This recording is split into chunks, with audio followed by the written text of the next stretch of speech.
She traveled nearly 2,000 miles to meet the man who would marry her, and the first thing he said to her was, "I never wrote those letters." No money, no family, no way back. Lydia Mercer stood in the scorching Wyoming sun, a worn-out suitcase in her hand, looking straight into the eyes of the stranger, and not a single tear fell. This is not the story of a woman who was saved. This is the story of a woman who saved herself, and in the process, she saved everyone around her. Please follow the story to the end, and comment with the name of the city you're watching, so I know how far my story has come. The train smelled like coal smoke and other people's sweat, and Lydia Mercer had stopped noticing either somewhere around the Nebraska border. She sat with her back straight and her hands folded in her lap, the way her mother had taught her. Posture is the one thing poverty can't take from you. Watching the landscape outside the window turn from brown to browner. The trees had disappeared 2 states ago. What remained was grass, rock, sky, and the particular kind of silence that made a person feel very small and very alone at the same time. She was 26 years old. She had $43 and a carpet bag containing 2 dresses, a wool coat that had seen better decades, a small tin of sewing needles, and a bundle of letters tied with a faded ribbon. The letters were the reason she was here. She untied the ribbon now, not to read them. She had read them enough times that certain lines surfaced in her mind without effort, but just to hold them. The paper was soft from handling. The handwriting was careful and slanted slightly to the right, and it had told her, over the course of 9 months and 14 letters, about a ranch in Wyoming called Iron Ridge, about 2 children who had lost their mother 3 years prior, about a man who was tired of running a household alone and honest enough to say so. "I am not a romantic man," the first letter had said. "I won't pretend otherwise, but I am a fair one, and I can promise you a home and a purpose if you're willing to come and see whether we might suit each other." She had suited herself to worse arrangements. She had spent 4 years keeping books for a textile factory in Pittsburgh, living in a boarding house where the walls were thin and the landlady was thinner, watching her options narrow year by year the way a river narrows in a drought.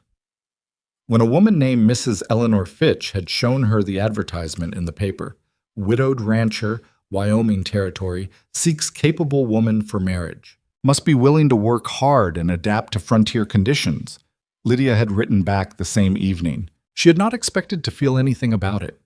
She had expected a transaction. She had not expected the letters to be so unexpectedly decent. The train slowed now, and the conductor walked through calling out the name of a town she couldn't pronounce, and Lydia tied the ribbon back around the letters and tucked them into the bottom of her carpet bag beneath her second-best dress. She was nearly there. The town of Millhaven was not her destination. She had another 12 miles after that by wagon to reach Iron Ridge, but it was close enough that the nervousness she had kept at a manageable distance for 2,000 miles was beginning to close in. She told herself it was reasonable to be nervous. She told herself that he would be a decent man in person, as he had been in writing, and that even if there was no immediate warmth between them, there was the foundation of correspondence and honesty and mutual need, which was more than most people started with. She told herself this, and mostly believed it. The man waiting at the Millhaven depot was not Caleb Ashford. He was a boy, actually, 16 at the most, with a face full of freckles and the uncomfortable expression of someone who had been sent to do a task he didn't fully understand. "Miss Mercer?" he said, taking off his hat with the reflexive politeness of someone who had been drilled in it. "I'm Tommy Briggs. Mr. Ashford sent me to bring you out to the ranch." "Is he well?" she asked. "Yes, ma'am. Just busy. With the cattle." He took her carpet bag before she could object, which she appreciated, and loaded it into the back of a wagon that had seen considerable use. "It's about an hour's ride. You need water or anything before we go?" She didn't, and they went. The ride was quiet except for the sound of the horse's hooves and Tommy's occasional attempts at conversation, which she answered pleasantly but briefly because she was watching the land. It was so different from Pittsburgh, from everything she had known, that it required active looking, the way a painting requires you to stand back before you can see the whole of it. The sky here was not the narrow strip of gray she was accustomed to between rooftops. It was enormous and present and seemed to press down on the earth with a kind of authority. "Adapt to frontier conditions," the advertisement had said. She was adapting. Iron Ridge Ranch appeared first as a cluster of dark shapes against the afternoon light. A main house, a barn, several outbuildings, all weathered by wind and winter to a color somewhere between gray and brown. The fence lines were long, and the property was larger than she had imagined. There was something about the scale of it, the way it spread out across the land with clear intention, that impressed her despite its obvious wear. Tommy pulled the wagon up to the main house and jumped down. "Mr. Ashford," he called toward the barn. "She's here!" A moment passed. Then a man came out of the barn. He was tall. That was the first thing she registered, followed immediately by the fact that he was covered in dust and appeared to have been in the middle of something that required considerable physical effort. He was wiping his hands on a cloth that was not particularly clean, and he was squinting at her with the bright afternoon sun behind her. Then he stopped walking. Not slowed. Stopped. Completely. The way a person stops when they have seen something they were not expecting and need a moment to process it. Lydia stood by the wagon and waited. She was good at waiting. He came forward eventually, and as he came she could see his face more clearly. A hard face, not unkind, with deep lines around the eyes, from years of squinting into sunlight, and a jaw that seemed constitutionally incapable of relaxing. He was maybe 35. He looked like a man who had not slept enough in several years. "Miss Mercer," he said. It wasn't a greeting exactly. It was more like a confirmation of something he had been hoping might turn out to be otherwise. "Mr. Ashford," she said, "it's good to finally meet you in person." He looked at her for a moment that stretched uncomfortably, then looked at Tommy. "Get back to the south pasture," he said. "We're losing daylight." Tommy went without a word, taking the horse with him, and Lydia and Caleb Ashford stood in the yard of Iron Ridge Ranch with several feet of Wyoming air between them. "I need to tell you something," he said. His voice was steady, the voice of a man who had learned to say difficult things without embellishment. "And I need to say it now before this goes any further." "All right," she said. "I didn't write those letters." The words landed in the silence and sat there. Lydia heard them. She understood them.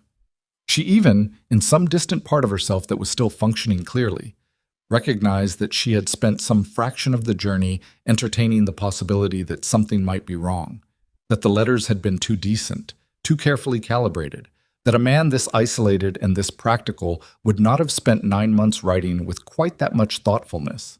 She had thought it and dismissed it because she had needed to. "I didn't write any of them," Caleb continued, and she could see that this was costing him something. Not guilt exactly, but something adjacent to it, the discomfort of being party to a wrong he hadn't committed. "I don't know who did. I didn't place any advertisement.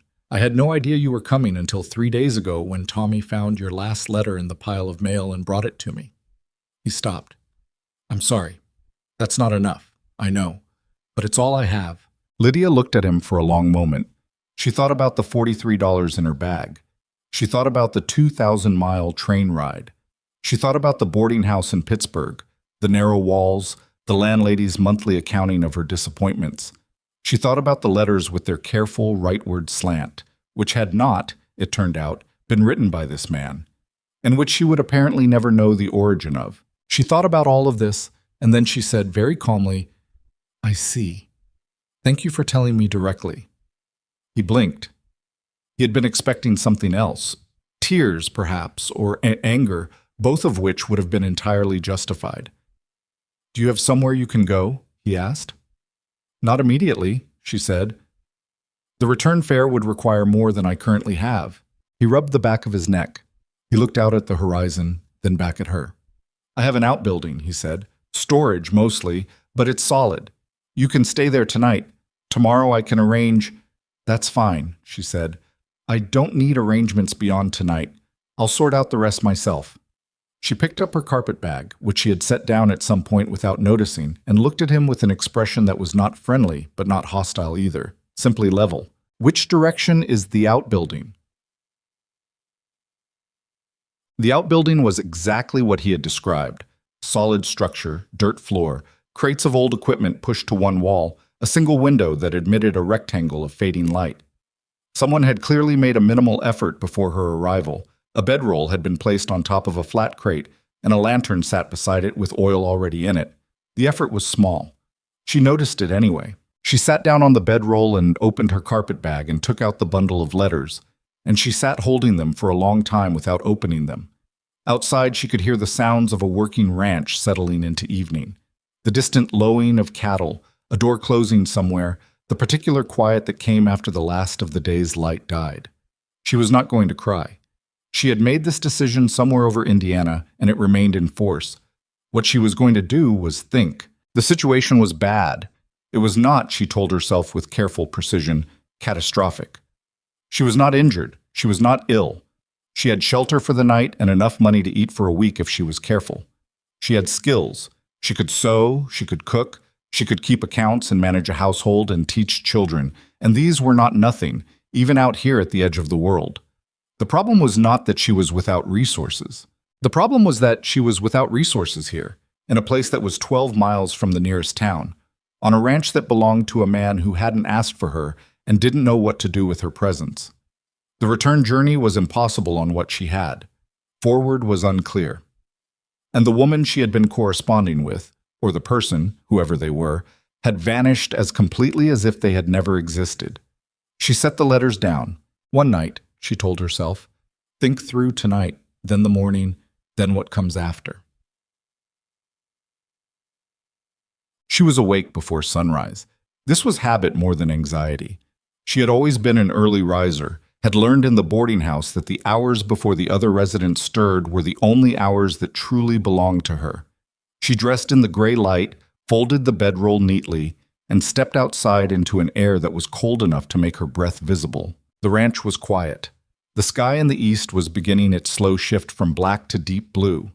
She could see the outline of the mountains in the distance, the way they interrupted the horizon with what seemed like deliberate drama.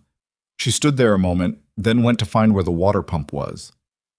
She had located it and was washing her hands and face when the door to the main house opened and Caleb Ashford came out with a coffee pot and stopped at the sight of her.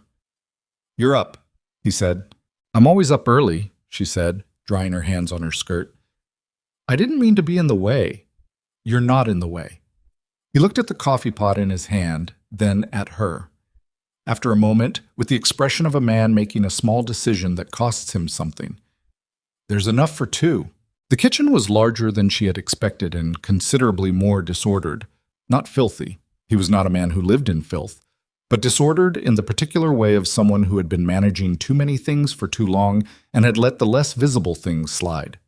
Dishes were clean but stacked without logic. The pantry door was open to reveal shelves that had been organized at some point in the past and had since suffered considerable entropy. He poured 2 cups and set one in front of her without comment. "I can pay for breakfast," she said, "if you're willing to cook it or show me where things are." He looked at her with an expression she couldn't quite read. "I'll cook," he said. "Sit down." She sat and watched him work. He was competent, not graceful, but efficient in the way of someone who has performed the same motions so many times that they've been reduced to their essential components. Eggs from somewhere. Bread that was 2 days old but still good. Salt pork from a covered crock. "Where are your children?" she asked. "Still sleeping. They sleep late since—" He stopped. "Since their mother died, they've had trouble settling at night. So mornings they sleep." "How old?" "Noah's 9, Elsie's 6. She nodded and wrapped her hands around the coffee cup and said nothing more. He didn't seem to want conversation, and she had long ago learned to respect the silences of people who needed them. He set the food in front of her and sat down across the table, and they ate without speaking, which was strange and not entirely unpleasant. After a while he said, "I've been thinking." "About what?" "About your situation." He looked at the table rather than at her, which she had already identified as his method when he was saying something that mattered to him.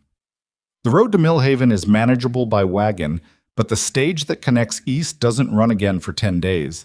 And the fare—" "I know what the fare is," she said. "I looked into it before I came." "Right." He paused. "I have work that needs doing here. More than I can handle on my own, more than Tommy can help with.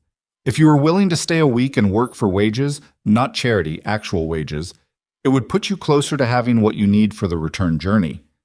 Lydia set down her fork. She looked at him across the table.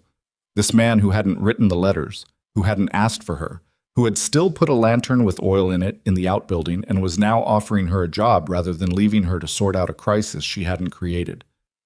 What kind of work? She asked. Whatever needs doing. Cooking, mainly. I'm not good at it, and the children need better than what I manage. Washing. There are clothes that need mending, and he hesitated, the way people hesitate when they're about to admit something that costs them pride. Elsie can't read. She should be able to by now. Noah reads some, but not well. I haven't had time to, Another pause. I haven't been able to give them what they need in that way. I can teach, Lydia said. I was a teacher for 2 years before the factory work. He looked up at her then, directly, and there was something in his face that she couldn't name. Relief, maybe, or something more complicated than relief. A week, he said. Fair wages. And at the end of it, I'll take you to Millhaven myself. She considered it. There was nothing to consider, really. She had already known what her answer would be, had known it since she calculated the fare against the $43. But she gave it the consideration it deserved, because decisions made in haste had a way of becoming regrets worn smooth. All right, she said. A week. The children appeared at breakfast like two small, cautious animals.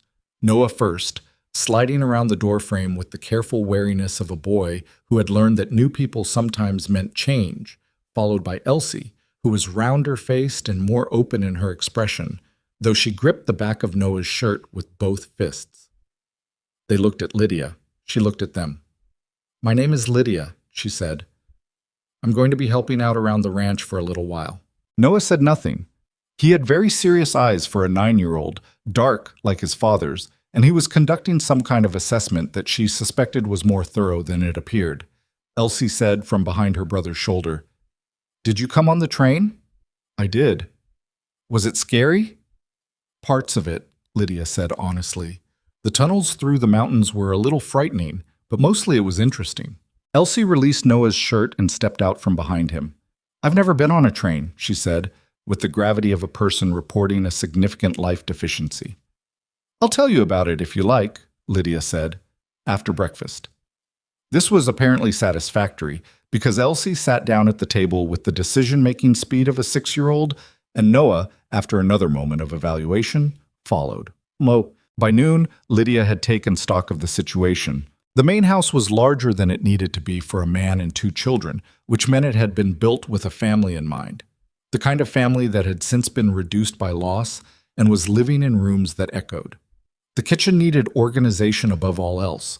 The children's room was cluttered, but not in a way that suggested neglect so much as a kind of management fatigue. When one person is responsible for everything, the things that aren't immediately critical have a way of piling up. She started with the pantry.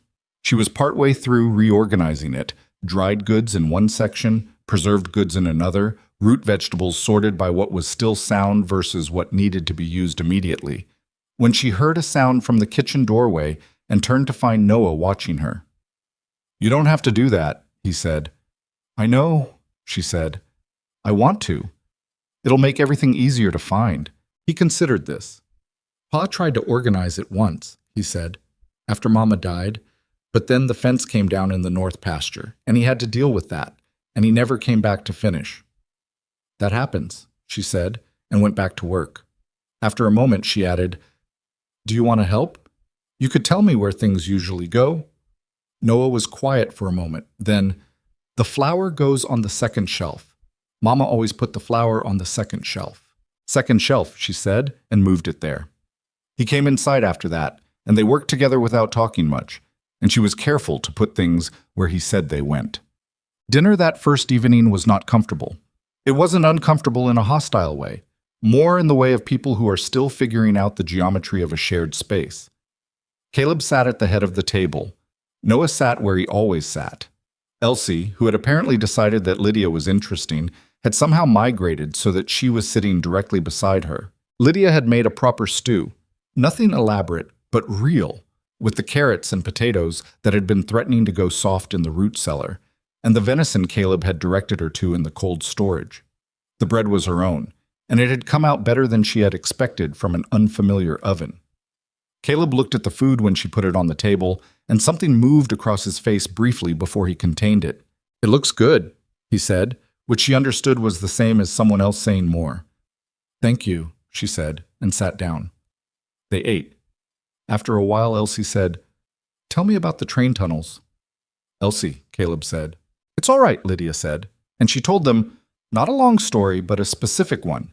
The particular way the darkness of a mountain tunnel pressed against the train windows, the way the sound of the wheels changed pitch, the small lamp at the end of the car that cast just enough light to make the shadows worse. Elsie listened with enormous eyes. Even Noah, who was pretending not to listen, had gone very still. Were you scared? Elsie asked. A little, Lydia said. But then we came out the other side and the mountains were right there, enormous and white at the top, and it seemed worth it. What did you think when you saw them? Lydia was quiet for a moment, remembering. I thought that the world was bigger than I had been allowing myself to imagine, she said. Elsie thought about this with the serious concentration she appeared to bring to all things. Then she went back to her stew. Across the table, Lydia noticed that Caleb was looking at her with an expression she still couldn't quite name. He looked away when he saw her notice. Oh, the neighbors arrived on the third day. She was in the yard, beating dust out of a rug, when she heard a wagon coming up the road. Two women, both older, both dressed with the particular care of people who considered a neighbor visit a formal occasion. The driver was a man with a wide hat who stayed with the wagon. The women came into the yard with the expressions of people arriving to assess a situation they had already made up their minds about. You must be the mail-order bride, the taller one said. Her name turned out to be Mrs. Hazel Croft. She said mail-order bride the way you might say a dubious character. We heard about the situation. I'm Lydia Mercer, Lydia said. I'm working here for a week. She kept the rug draped over her arm and her tone entirely pleasant. Working, Mrs. Croft repeated. The second woman, younger, rounder, with the expression of someone who finds everything more interesting than she lets on, was named Dorothy Finch. It's an unusual situation, Dorothy said, in a tone that suggested she found it genuinely interesting rather than scandalous. It is, Lydia agreed. It's improper is what it is, Mrs. Croft said. A single woman living on a widower's property. No marriage? No. I'm staying in the outbuilding, Lydia said, not the house. This was not entirely accurate. She had moved to a spare room inside 2 days ago at Caleb's insistence, when the outbuilding's morning cold turned out to be considerably more severe than the first night had suggested. But the principle of it held. She said it steadily without apology and went back to beating the rug. Mrs. Croft made a sound that conveyed significant disapproval. Caleb Ashford has a reputation in this community, she said. What you're doing isn't good for it. I'm washing his laundry and teaching his children to read, Lydia said. If that's damaging to his reputation, I'm not sure what to tell you. This was not, she knew, the kind of response that would make Mrs. Croft an ally. But she had found, over 26 years, that there were some situations where trying to make someone an ally was wasted effort, and it was better to simply be clear about what you were and let them make of it what they would. Mrs. Croft left with her disapproval intact. Dorothy Finch, on her way back to the wagon, caught Lydia's eye and gave a small private nod that might have been acknowledgement or might have been respect. It was brief enough that Lydia couldn't be certain. She went back to the rug. She was teaching Elsie her letters that evening. They were sitting at the kitchen table with a piece of chalk and a small board Lydia had found in the storage shed, practicing the letters of the alphabet in careful strokes, when she became aware that Caleb had stopped in the doorway. She didn't look up immediately.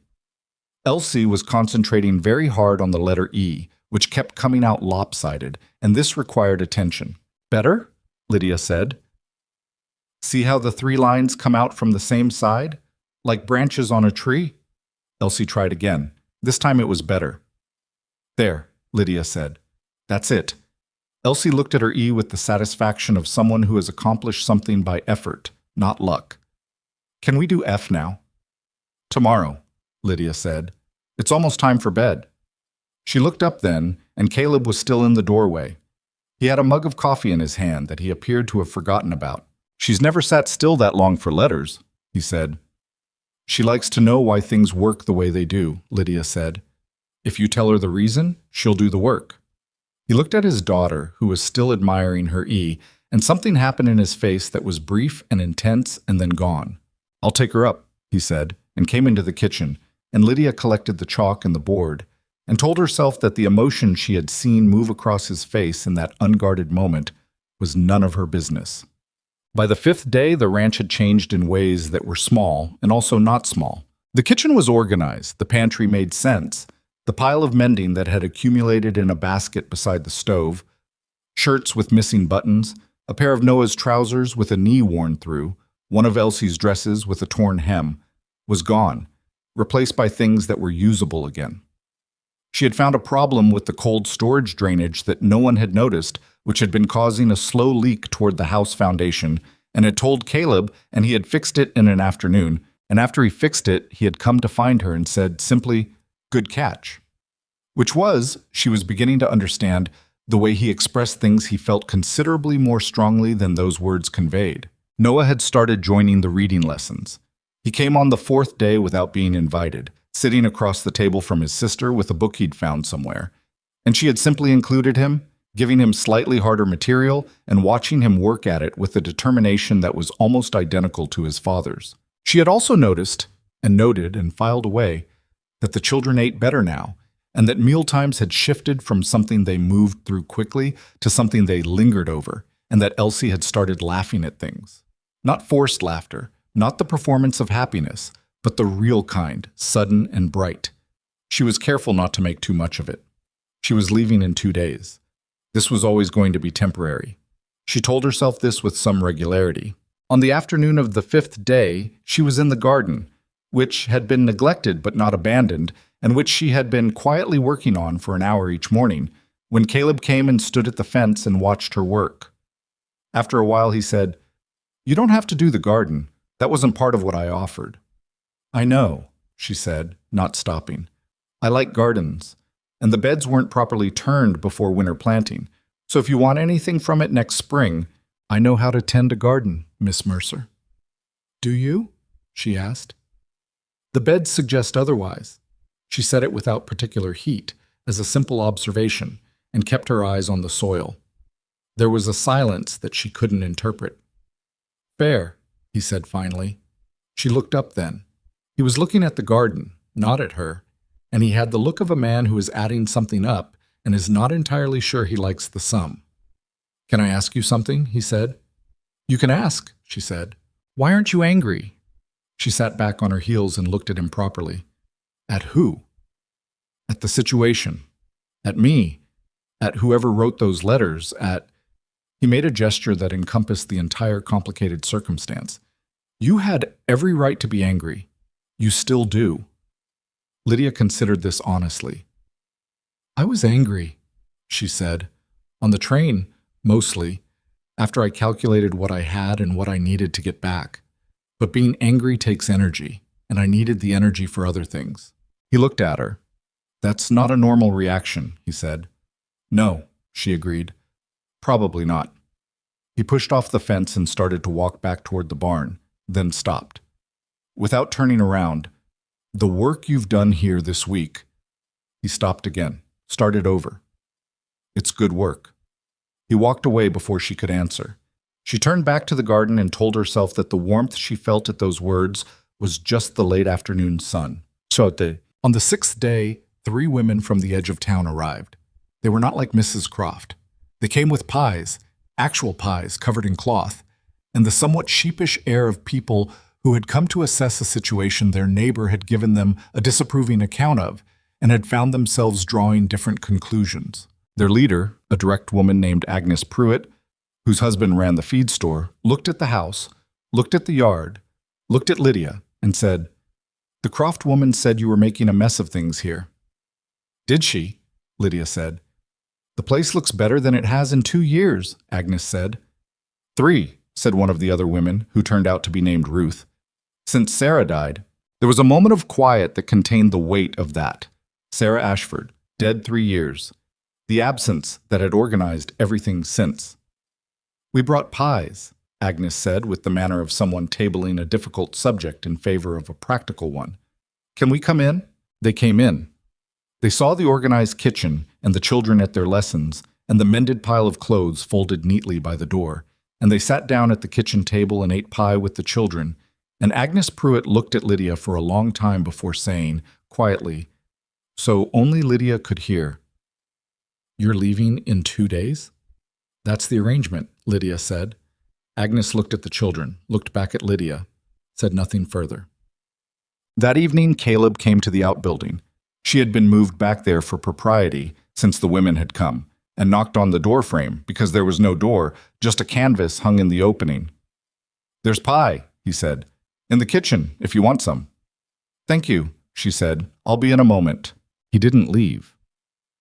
She looked up from the book she'd been reading, one of Noah's, borrowed, and found him standing in the opening with his hands at his sides and the expression of a man who has come to say something and is now uncertain about it. "Is something wrong?" she asked. "No." He looked at the canvas, then at her. "I wanted to say—" He stopped, tried again. "The children are going to have a hard time when you go." "They'll be all right," she said. "They're resilient." "That's not what I—" He stopped a third time, and there was something almost painful in the way he was managing the gap between what he wanted to say and the words available to him. "Noah asked me this afternoon if you had to leave." Lydia was quiet. "I told him yes," Caleb said, "because we had an arrangement." "We did," she said. He nodded. He looked at the canvas again. "Good night, Miss Mercer." "Good night," she said. She sat with the book in her lap for a long time after he left, not reading. She was packed and ready before sunrise on the 7th day.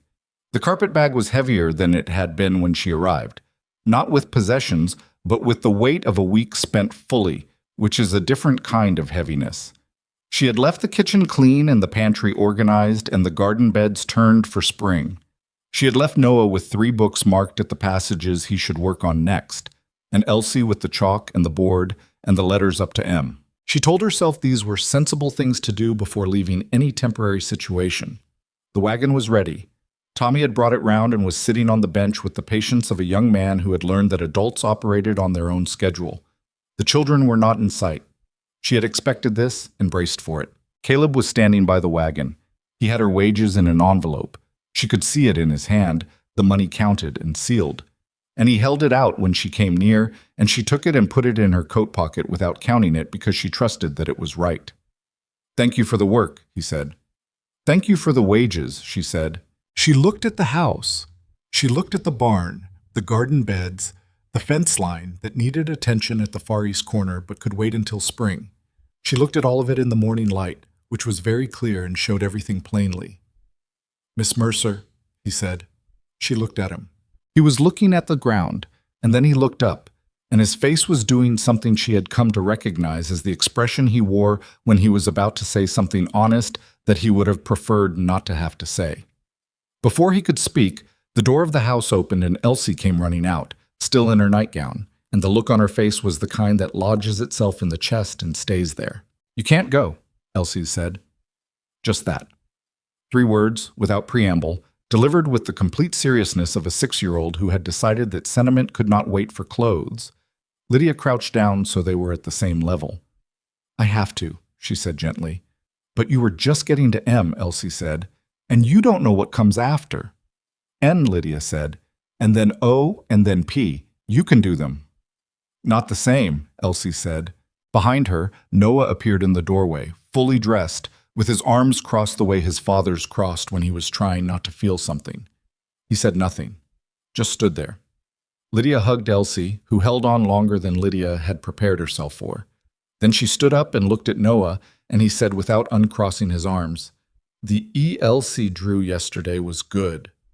"It was," Lydia agreed. "You should have seen it." She walked to the wagon. She climbed up beside Tommy. She looked forward, at the long road running out through the grass toward the horizon, at the enormous Wyoming sky doing what it always did with the early light. Caleb was still standing by the wagon. She looked down at him, and for a moment neither of them said anything at all. "Safe travels," he said finally. "Thank you," she said, "for all of it." The wagon started moving. She did not look back for the first mile. She had learned, a long time ago, that looking back at things you were leaving made the leaving harder, without making the destination closer. At the 2nd mile, she allowed herself one look. Iron Ridge Ranch was already small against the land. The main house, the barn, the outbuildings, All that weathered gray-brown wood that had seemed so worn when she arrived and now simply seemed like something that had endured. The figures in the yard were too small to distinguish. She turned forward again and folded her hands in her lap and thought about nothing in particular. The stage to the east didn't leave for 4 days. She had the wages in her coat pocket. She had $47 more than she needed for the fare. She sat with that number and what it meant, watching the road unspool ahead of her through the endless grass, and did not let herself think about what she was leaving behind until she was far enough away that thinking about it no longer made her eyes sting, which turned out to be farther than she would have predicted. The stage to the east didn't leave for 4 days. Lydia had known this when she climbed into the wagon. She had calculated it the night before, lying on the bedroll in the outbuilding, listening to the wind move across the roof, running through the numbers the way she always ran through numbers when she needed to feel like she had some control over a situation. Fare, days, meals, what she had, what she needed, what the gap between them was. The gap was manageable. That was what she had told herself. What she had not told herself, because she had not wanted to examine it too closely, was what she intended to do with 4 days in Mill Haven while she waited. The town was not large. It had a hotel of modest ambition, a general store, a livery, a telegraph office, a barber shop, a saloon that she walked past without looking at, and a church she didn't enter. The hotel was $4 a night, which was not catastrophic but was not nothing either. She took a room on the second floor with a window that looked out over the main street, and she sat on the edge of the bed and looked at the envelope of wages Caleb had given her and counted it for the first time. He had paid her $1.50 per day, which was more than she had expected. She had expected $1. The extra $0.50 per day over a week was not a large sum, but it was not an accident either, and she sat with that knowledge for a moment before folding the money back into the envelope. She spent the first day doing what she told herself she had come to town to do, inquiring at the stage office about the schedule, buying a few provisions she needed, writing a letter to a woman in Pittsburgh named Frances Doyle, who had been her closest friend at the boarding house, telling her in brief and neutral terms what had happened and that she expected to be home within the month. She did not say how she felt about any of it.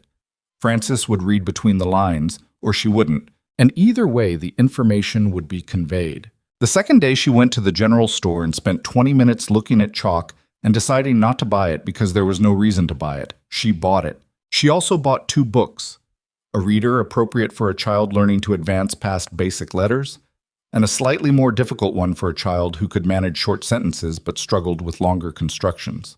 She stood in the store holding them and had a thorough internal argument about what she was doing, and came to no satisfying conclusion, and brought them to the counter and paid for them. "For your children?" the store owner asked, a woman named Bertha who had the general air of someone who registered all information for later use. "For a neighbor," Lydia said. On the third evening, she was sitting in the hotel dining room eating a supper she had not tasted, staring at nothing in particular when she became aware that someone had stopped at the edge of her table. She looked up. Dorothy Finch, the rounder-faced woman who had come with Mrs. Croft on the third day of her week at the ranch, was standing there with a market basket over one arm and the expression of someone who has decided to do something and is committed to the decision. "May I sit?" Dorothy said. "Please," Lydia said. Dorothy sat with the efficiency of a woman who had somewhere else to be but had decided this mattered more. She looked at Lydia's plate, which was barely touched. She looked at Lydia. "You look like someone trying to convince themselves of something," Dorothy said. "I'm eating dinner," Lydia said. "Poorly," Dorothy said. She folded her hands on the table. "I heard you left Iron Ridge this morning." "Yesterday morning," Lydia said. "Hazel Croft is telling everyone in the county that you've gone and that it's for the best." Dorothy paused. "I don't agree with her, but that's not unusual." Lydia looked at her. "What do you think?" "I think those children need someone." Dorothy said it plainly, without sentimentality, the way you state a fact about the weather. "And I think Caleb Ashford is a good man who has been running on empty for 3 years and doesn't know how to ask for help, and that having someone there who didn't require him to explain everything from the beginning was probably the first decent thing that's happened to that family in a long time." Lydia said nothing. She picked up her fork and set it back down. "I also think," Dorothy continued, in the same plain tone, That you didn't get on that stage this morning, and that you're sitting here trying to decide something you've probably already decided. The stage doesn't leave until tomorrow morning, Lydia said. The stage leaves at 6 a.m., Dorothy said. I know, because my cousin was supposed to be on it, and missed it last spring, and has not stopped complaining about the early hours since. A pause settled between them. He paid me more than we agreed, Lydia said finally. It was not what she had meant to say. I know, Dorothy said. He's like that. She stood up, gathering her basket. The road to Iron Ridge is 12 miles of flat. On a good horse, it's 3 hours. Less if you push. She looked at Lydia with the calm expression of a woman who has delivered information and intends to let it be acted upon or not without further commentary. Good evening, Miss Mercer. She left. Lydia sat at the table for a long time after that, looking at her food going cold, turning the 2 books over in her bag with her fingers. She left Millhaven at 4:30 the following morning on a hired horse, with the carpet bag strapped across her back, and the chalk and the 2 books inside it, riding into a dark that was just beginning to consider becoming dawn. She had not slept well. She had not slept at all, really. She had lain in the hotel bed running through arguments for and against, until the arguments collapsed under their own weight, and what remained when they cleared was simply what she was going to do. She was not going home. Not yet. Not like this. She was not entirely sure she could explain why, if she were pressed, in terms that would satisfy a reasonable person. She had done the week. She had earned the wages. She had fulfilled every part of the arrangement that had been made. There was no practical reason to return.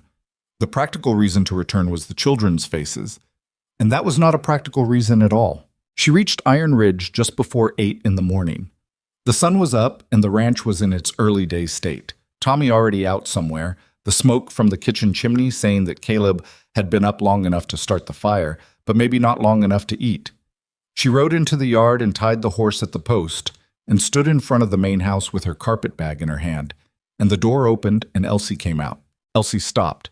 She looked at Lydia for a moment with the particular expression of a child who has wanted something and is now confronted with having it, and doesn't entirely trust it yet.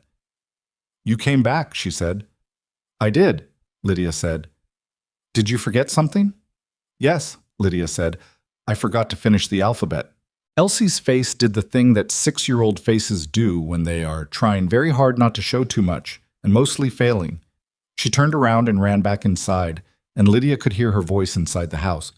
Pa, Pa! She came back.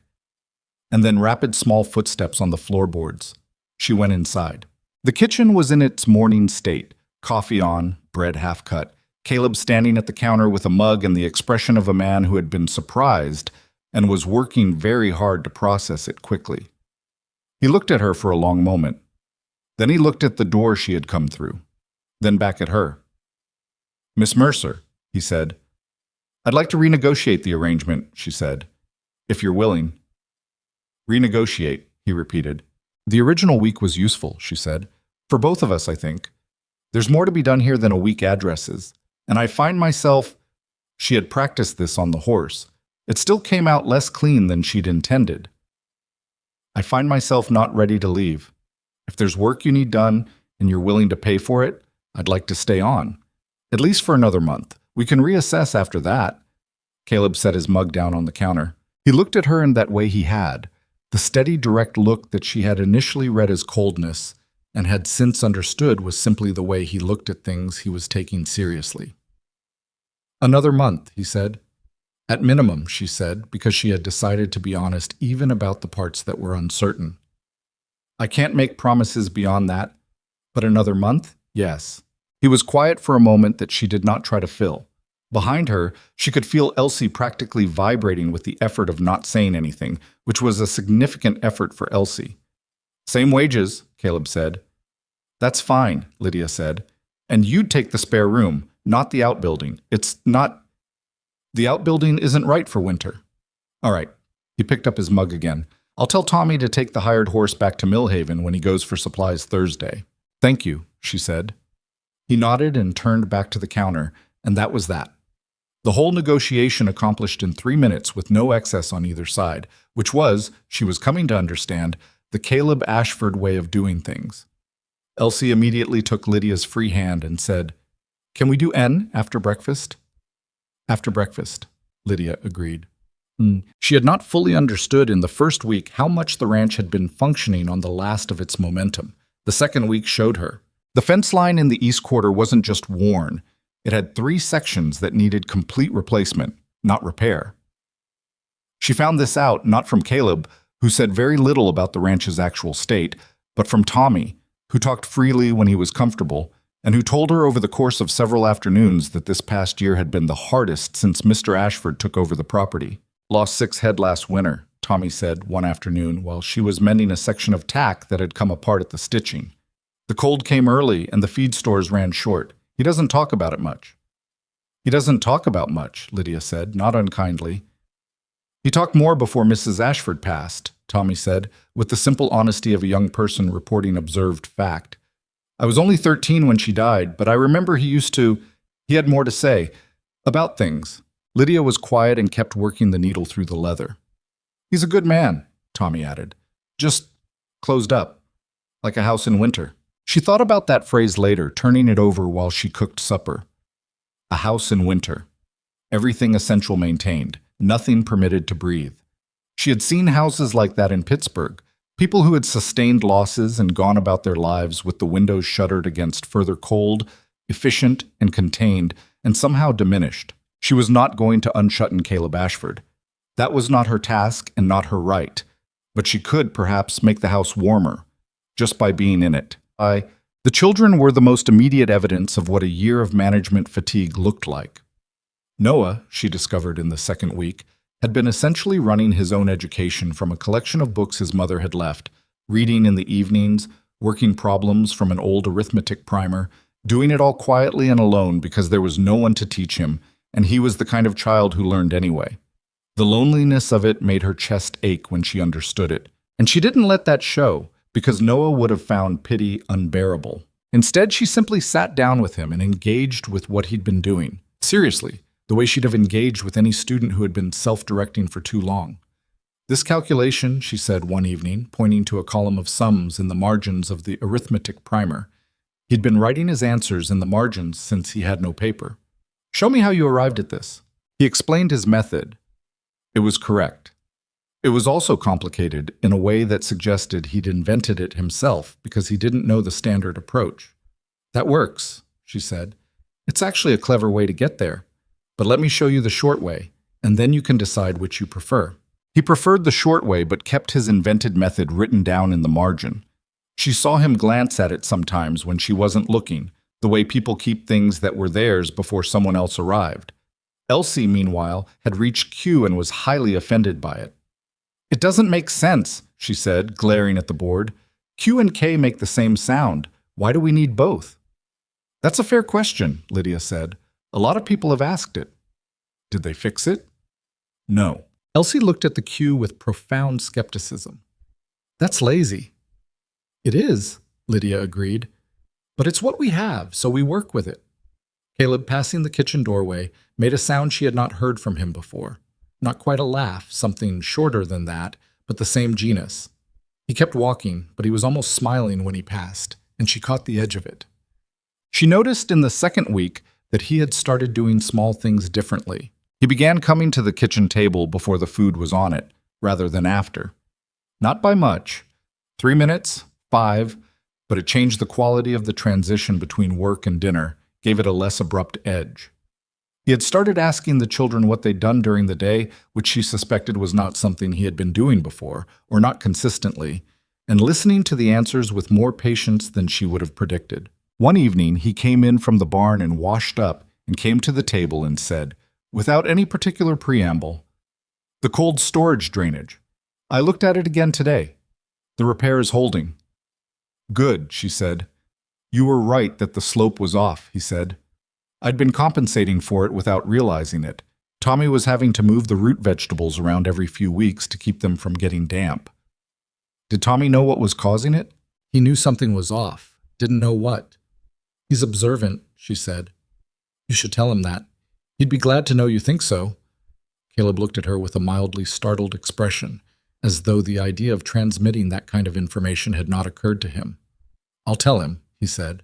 She found out a week later from Tommy himself, cheerfully and without guile, that Mr. Ashford had told him he was doing good work and had an eye for problems. Tommy reported this with the particular pleasure of someone who has received something they weren't expecting and doesn't quite know what to do with it. It had clearly mattered considerably. She didn't mention it to Caleb, but she noted it. The problem with the water trough in the south pasture she found by accident. She had gone out that direction looking for the children, who had been told to stay near the house and had immediately not done so because they were 9 and 6 and had been cooped up by a week of cold weather. She found them in the south pasture, Noah attempting to explain to Elsie how a particular knot worked, using a piece of fence wire, and Elsie listening with the expression she wore when she was absorbing information faster than she was letting on. She also found that the water trough was losing water from a crack along the lower seam. The ground around it was muddy in a way that didn't match the recent weather, and when she crouched down and looked at the seam, the crack was clear, and the mortar had been coming loose for some time. "How long has this been like this?" she asked Noah. He looked at the trough with the careful expression he used when he was deciding how much to say. "Since last fall," he said. "Pa knows. He just hasn't had time. The cattle in this pasture, they drink from the creek mostly, but in summer when the creek's low, you'd have a problem," she finished. He nodded. She looked at the trough for a moment, calculating.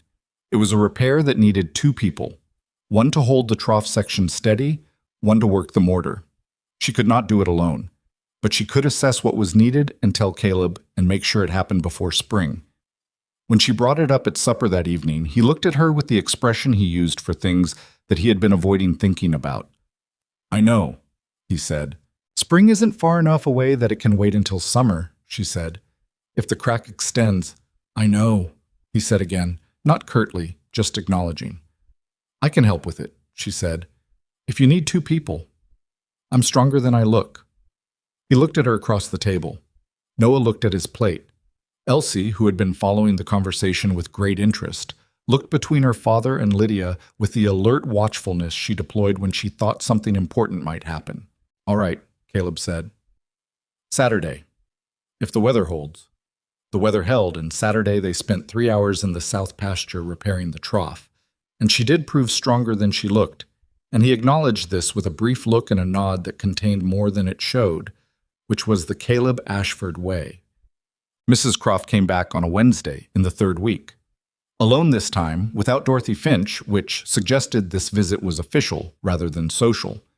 She tied her horse at the post and came to the door with the particular posture of a woman who has arrived to say something she has rehearsed. Lydia answered the door because Caleb was in the barn and the children were at their lessons. "Miss Mercer," Mrs. Croft said. She looked at the house, at Lydia, at the house again. "I see you've returned." "I have," Lydia said. "I want you to understand," Mrs. Croft said, in the tone of someone conveying community sentiment rather than personal opinion, though it was clearly both, that people are talking. Caleb Ashford's reputation matters in this county. He does business with these people. He relies on their goodwill. And a woman living on a man's property unmarried is— "I understand what people are saying," Lydia said. "Then you understand why I'm here." "I understand why you think you're here," Lydia said. "I think you believe you're protecting Caleb's interests, but I'd ask you to consider whether his interests include having help with his ranch and his children, which they currently do, against whatever social arithmetic you're calculating." Mrs. Croft's expression tightened. "You're very direct." "I am," Lydia said. "I find it saves time." "It also makes enemies." "It makes honest ones," Lydia said, "which I prefer." This was not what Mrs. Croft had expected. She stood at the door for a moment, recalibrating, and then she said something Lydia hadn't anticipated. "Sarah Ashford was my friend." The statement landed differently than anything else she'd said. Lydia waited. "She kept this house," Mrs. Croft said. "She kept it well, and watching it go to pieces after she died was—" She stopped. Her composure was very good but not perfect, and Lydia could see the edge of something genuine beneath the rigidity. "I don't want it to go to pieces again, that's all." "Neither do I," Lydia said after a moment. They looked at each other. "I'm not trying to replace her," Lydia said, not softly, but honestly. I'm not trying to be anything other than what I am, which is someone who can be useful here. What that becomes over time, I don't know. But right now, the children are eating real meals and learning to read and sleeping better. And the cold storage drainage is fixed and the south pasture trough is repaired. That's what I know. Mrs. Croft was quiet for a long moment. Dorothy Finch thinks well of you, she said finally. Not an endorsement exactly, but something in the vicinity of one. She's a perceptive woman, Lydia said. Mrs. Croft nodded once with the air of someone filing information rather than resolving a position, and went back to her horse and left. Lydia stood in the doorway watching her go and released a breath she had been holding with some care. What? The month passed in the way that heavy work passes, quickly in the middle, slowly at the edges, and full enough that there wasn't room for the kind of reflection she'd have done in Pittsburgh, in the evenings at the boarding house with its thin walls and narrow light. She repaired things. She cooked things. She taught the children things. She found problems that needed solving and solved them or flagged them for Caleb, and the division of labor between them settled into something that felt almost organic, not assigned but arrived at, the way two people who work near each other long enough begin to anticipate without discussion where the other one will be and what they'll need. She noticed when he was tired in a way that he wouldn't say. She started putting the coffee on in the late afternoon on days she could see were heavy, without comment. He never mentioned it, but he started appearing at the kitchen door around that time on difficult days and pouring his own cup and sometimes staying a few minutes longer than was strictly necessary. She noticed when the children were having harder days, the days when something in the air was different, and Noah went quieter than usual, and Elsie became clingy in a way she didn't when she was simply sick and tired. These were the days that she understood, without anyone telling her, had something to do with Sarah Ashford. A birthday maybe, or an anniversary of something, or just the particular quality of afternoon light that matched a memory. On those days, she didn't push the lessons. She read aloud to them instead. She had found a collection of stories in the bookshelf. Adventure stories mostly, the kind that required voices, and Noah would lean against the wall with his arms crossed and pretend he wasn't listening, and Elsie would lean against Lydia's shoulder without asking permission, and the three of them would sit in the kitchen while the afternoon went on outside. Caleb came in one such afternoon and found them like that, Lydia reading, Elsie against her shoulder, Noah pretending not to listen from across the room, and he stood in the doorway for a moment in the particular stillness of a man who has walked into a room that contains something he hasn't seen in a long time and doesn't quite know how to be in the presence of it. She looked up. He looked at her, then at his children, and she could see what it cost him to hold his expression steady. She went back to reading. He poured his coffee and sat down at the table, and she read another page, and then another, and he sat there listening with the same pretense of doing otherwise as his son, and the afternoon came in through the window and lay across the table in a long rectangle of light, and nobody said anything about it.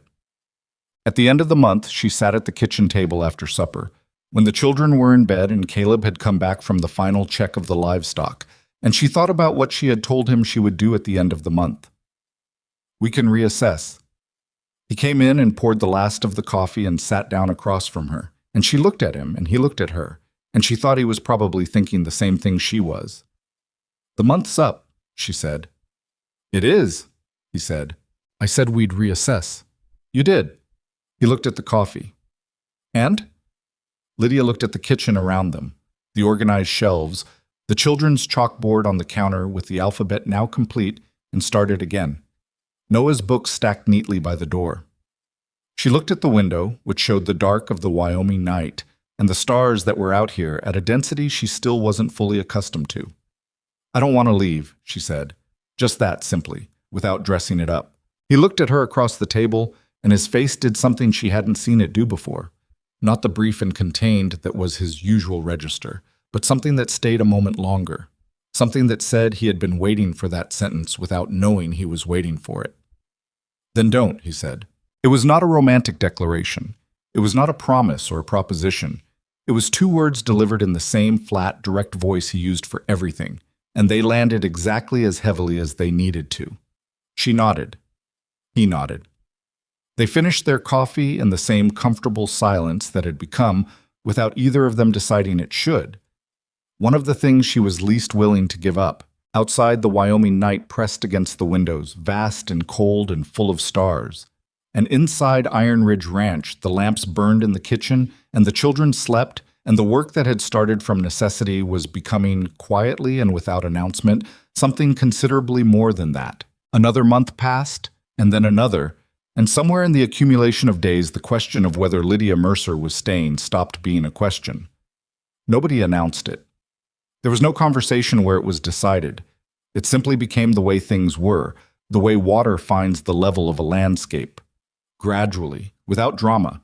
And then all at once you look around and realize this is what the terrain looks like now. She had written to Frances Doyle again, in the second month, a longer letter this time that she took 3 evenings to compose. She had told Frances that she would not be coming back to Pittsburgh, and then she had sat with that sentence for a long time before writing the next one, which was simply that she had found work that suited her and a place that needed what she could do. She did not try to explain the rest of it.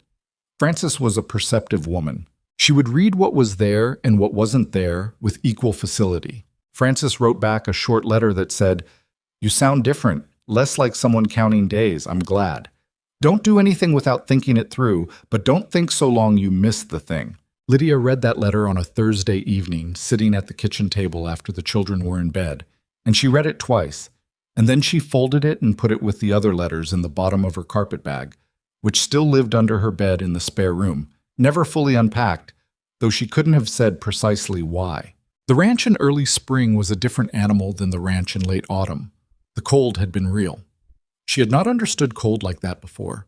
The particular way Wyoming winter pressed against every sealed surface and found the gaps anyway, the way the wind came across the open land with nothing to stop it for 50 miles and arrived with an opinion about every inadequacy of insulation. She had learned to sleep with 2 blankets and a coat across the foot of the bed. She had learned that the kitchen was the warmest room and that this was not an accident but a design principle.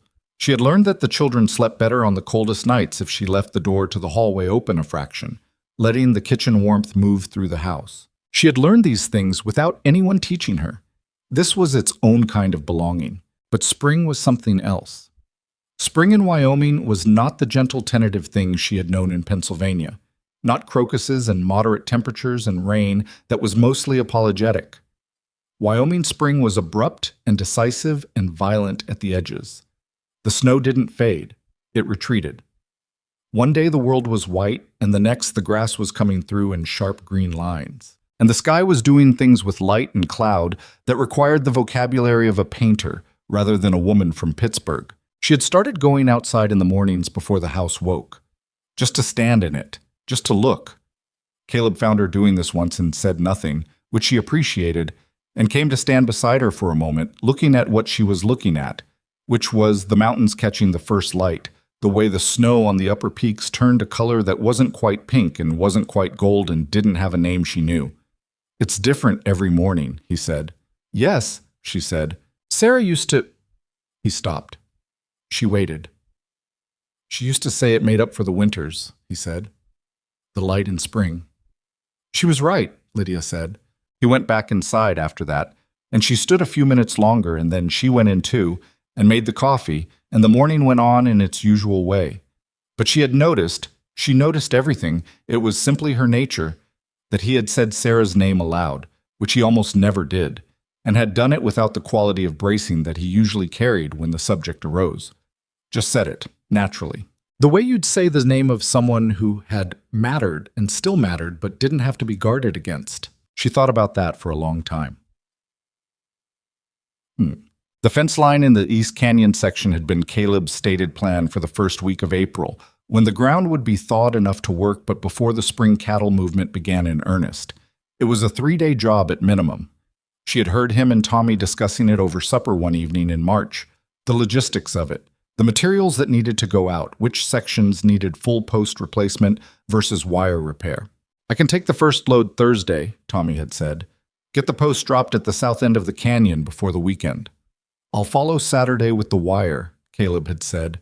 "Get through the lower sections while you start on the ridge."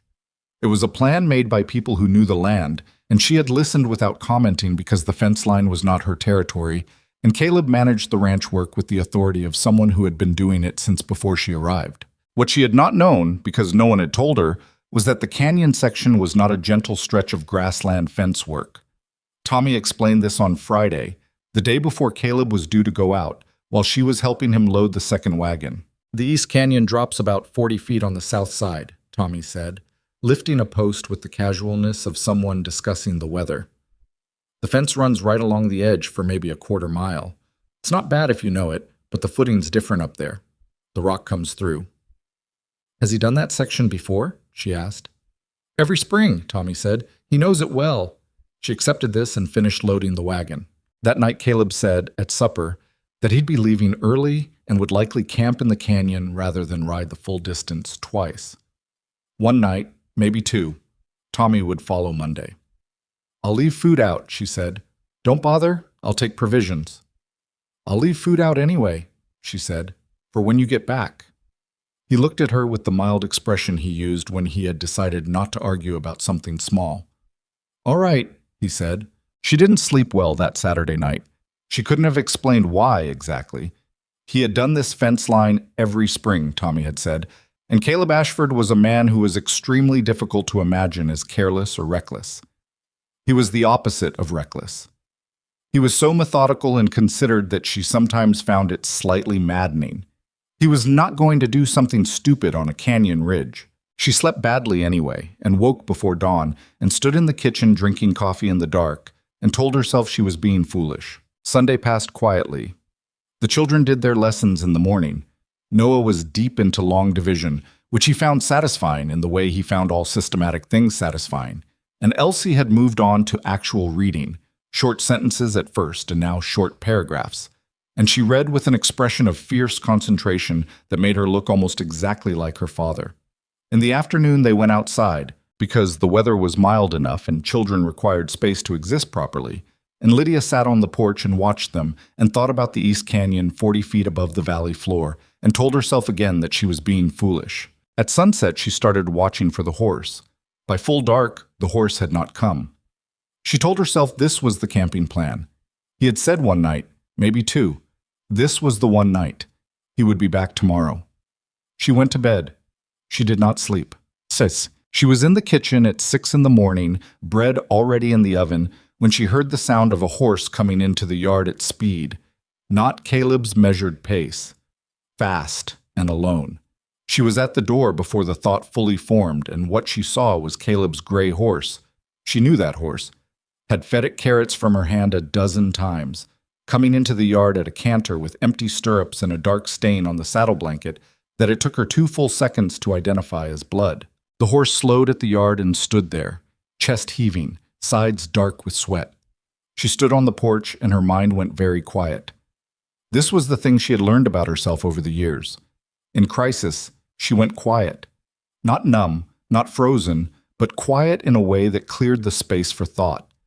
Other women wept or panicked or called for help. She got quiet and began calculating. She calculated now. Horse returned without rider, blood on the saddle blanket, canyon section 40 feet above the valley floor. Caleb alone and not expected back until this evening at the earliest. Tommy in town until Monday. Tommy in town until Monday. There was no one else. She went back inside and she moved. She took the wool coat from the hook by the door. She took the kitchen knife and the small medicine tin she had put together in the 2nd month. Nothing elaborate, just the basics. Clean cloth, carbolic, needle, and thread. Laudanum she had bought on a cautious instinct in Millhaven in February and hoped she'd never need. She took the length of rope that Caleb kept coiled in the barn for bracing work. She took 2 of the straight branches that had been drying in the shed since she'd cut them for a different purpose entirely. She was saddling the second horse, an older bay named Fletcher who was steady, if not fast, when she became aware of Noah standing in the barn doorway. He looked at his father's gray horse, still standing in the yard. He looked at Lydia. His face went very still in the way that was not calm, but was his version of managing something he was afraid of. He's hurt, Noah said. I don't know, she said, which was not dishonest. She didn't know. But I'm going to find him. I need you to stay here with Elsie. Don't let her see the horse until I'm gone. How bad is the blood? She looked at him, 9 years old, serious-eyed, conducting his own assessment, and decided he deserved an honest answer more than a reassuring one. I don't know, she said again. I'll find him. You'll stay here. I can ride, he said. I can come. I need you here with your sister, she said. It was not gentle, and it was not unkind. That's the important job. Can you do it? He looked at her for a moment. Then he pressed his lips together and nodded. There's bread in the oven, she said. Another 20 minutes. Don't let it burn. She mounted Fletcher and rode. The road to the East Canyon was 12 miles by the main track, but she had listened carefully to Tommy's description of the route, and there was a shorter way across the east pasture that cut it to 9. She took the shorter way and pushed Fletcher as hard as she reasonably could, which was not fast but was steady, and the morning was clear and cold and the ground was firm from the overnight temperature. She had not told herself what she would find. She was careful about that, careful not to construct a specific image of what waited at the end of the ride, because constructed images had a way of becoming fixtures in the mind, and then the actual thing, whatever it was, had to fight with the image for space. She just rode.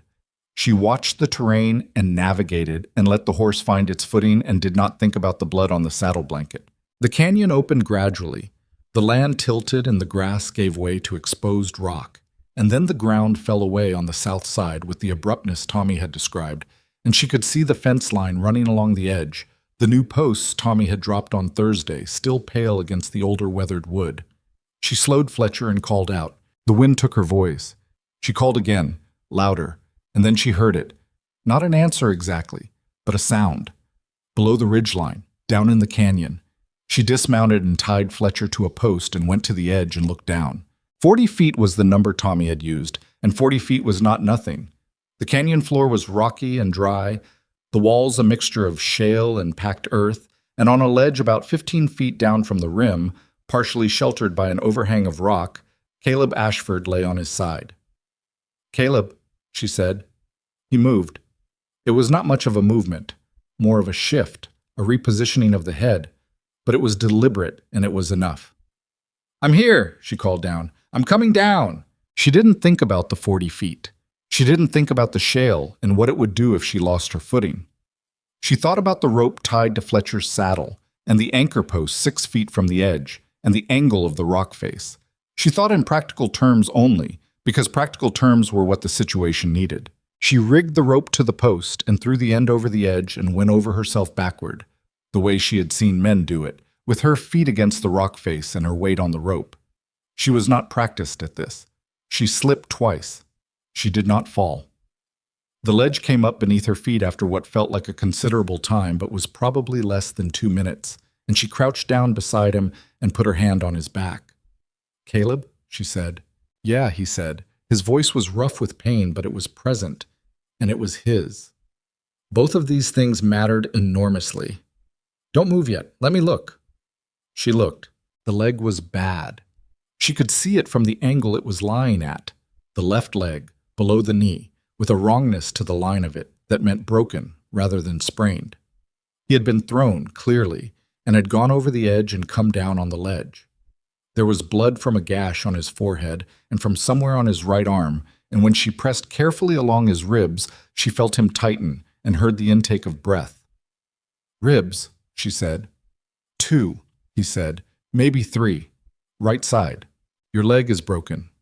I know, he said. I felt it go. She looked up at the rim, 15 feet above her. She looked at the rope. She looked at the canyon floor, still 25 feet below the ledge. She looked at him, and he looked at her, and there was a moment of complete clarity in which both of them understood the situation without having to name it. I need to splint the leg before we move you, she said.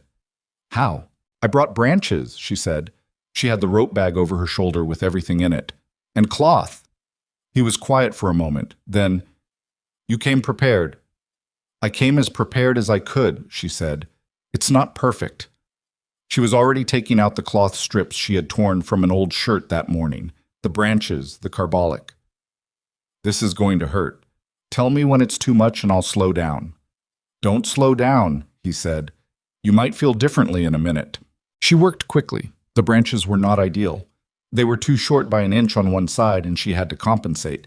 And she was not a doctor and had never splinted a leg in her life, but she had read enough to know the principle of it and her hands did not shake, which she was grateful for. He made no sound while she worked. She could feel from the rigidity of his body what it was costing him, but he didn't say a word, which was the most Caleb Ashford thing she could imagine. She cleaned the gash on his forehead, which was messy, but shallow enough not to require stitching. The arm had a deep cut along the forearm that she bound tightly. She gave him a measure of the laudanum from the tin, smaller than she might have liked, because she needed him functional enough to help. "I need you on your feet," she said, "or close to it, as much as you can." "I can stand on the right," he said. "We're going up the rope," she said. "You'll need your arms." He looked at the rope, looked at the rim, looked at her. "You're going to pull me up 15 feet on a rope." "You're going to climb," she said. "I'm going to help. There's a difference." He almost smiled at that. It was a thin, pained version of a smile, but it was there. Getting him upright took longer than she'd anticipated, and hurt more than either of them acknowledged. He was not a small man, and the broken leg made every movement a negotiation. And twice she had to brace him against the canyon wall and wait while he breathed through something that clearly required all of his concentration. She held him steady when he needed holding and stepped back when he needed to manage alone, and she tracked the balance between those two things by instinct rather than instruction. The climb was the part she would not think about afterward without a particular tightening in her chest. He went up the rope hand over hand with the broken leg hanging, using the rock face for purchase where he could, and she was beneath him with her shoulder under his foot for the worst sections, taking some of the weight, and the rope held and the post held, and Fletcher above them did not bolt, and they came over the rim one at a time with Caleb dragging his splinted leg over the edge and collapsing onto the flat ground at the top and lying there breathing in a way that was controlled only by considerable effort. She came over after him and sat down hard on the ground beside him because her legs had decided they were done with being steady and needed a moment. They lay there in the spring sunlight, both of them getting their breath back, not speaking. After a while he said, "How did you know?" "The horse came back," she said. "Blood on the saddle." He processed this. "When?" "6 this morning." He turned his head to look at her. She was looking at the sky, which was doing something remarkable with the clouds, though she was not in the best state to appreciate it. "You rode out alone," he said. "Tommy's in town until Monday," she said. "There wasn't anyone else." Another silence. "Noah and Elsie," he said. "At home," she said. "Noah's in charge. He's capable." "I know he is," Caleb said. There was something in his voice that hadn't been there before, under the pain and the exhaustion, something that she identified after a moment as a kind of wondering, like a man who has been alone in the dark for a long time, and someone has just turned on a light, and he is trying to understand what he is seeing. She sat up and looked at him and said, practically, "I need to get you on the horse. Can you help me, or do I need to figure out another way?" "I can help," he said. "You always say that." "Because it's always true," he said. And there it was again, that thin, pained, completely genuine version of a smile. Getting him onto Fletcher was not elegant. It was slow and painful and required her to basically function as a mounting block while he dragged himself up by the saddle horn on his arms. And once he was in the saddle, she wasn't entirely confident he'd stay there. So she tied the rope around his waist and attached it to the saddle horn and told him to hold on. "You're going to lead Fletcher," he said. "That was the plan." "It's 9 miles. "I know," she said. "I counted on the way out." He looked down at her from the saddle with the expression she was coming to recognize as the one he used when he was feeling something he couldn't name and wasn't going to try to.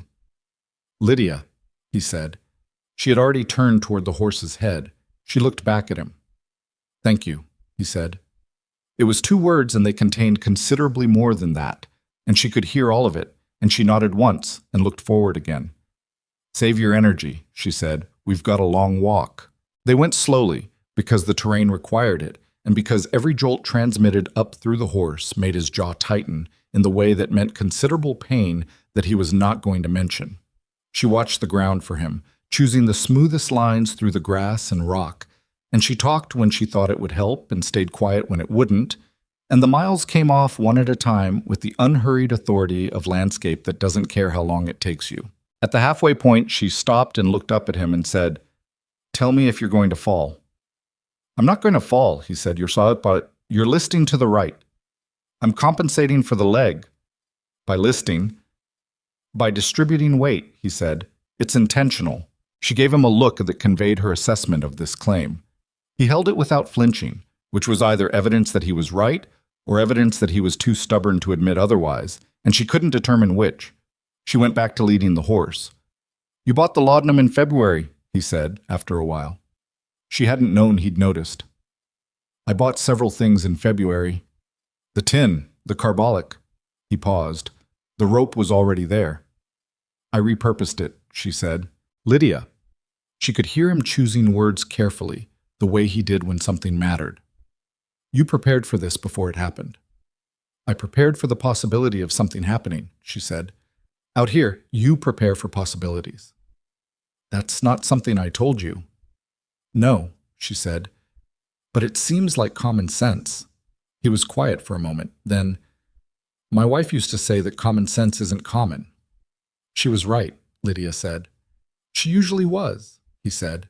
They walked another mile in a silence that was different from the silences they had learned over the past months. This one had more in it, more weight, more openness, more of the quality of things that had been held back now moving slightly toward the surface. "She would have liked you," he said. "Sarah." Lydia looked at the ground ahead and felt the words settle somewhere in her chest where there was room for them. "I think I would have liked her too," she said.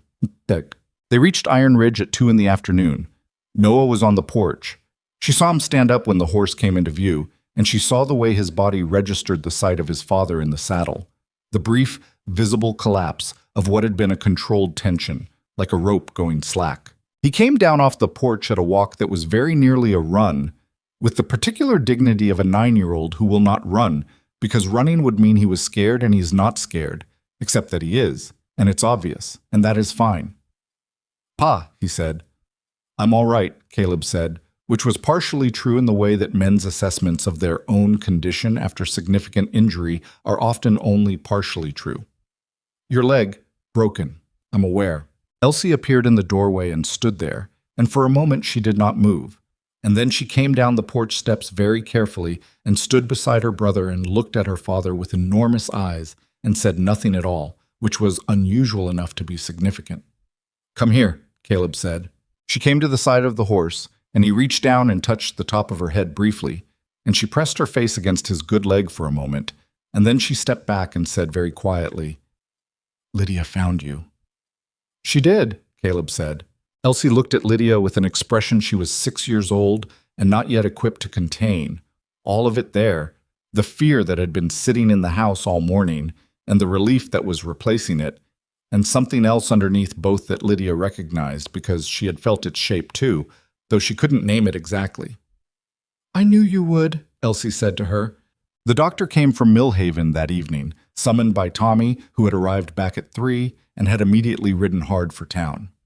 Dr. Horace Finch, Dorothy's husband, it turned out, a detail that arranged itself in Lydia's mind with a kind of rightness, came with his bag and his steady hands and his 40 years of frontier medicine, and he examined Caleb with the methodical thoroughness of a man who had seen most things twice. He looked at the splint for a long time. "Who did this?" he said. "I did," Lydia said. He looked at her. "Have you done this before?" "No." He looked back at the splint. "The angle's right," he said. "The binding's tight enough, but not too tight. You use straight-grained wood." He paused. "You read about this?" "A little," she said, "and I tried to think about what made mechanical sense."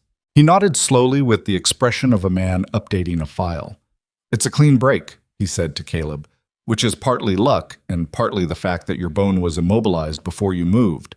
The ribs are cracked. 2, not 3, and they'll heal. The arm will close fine.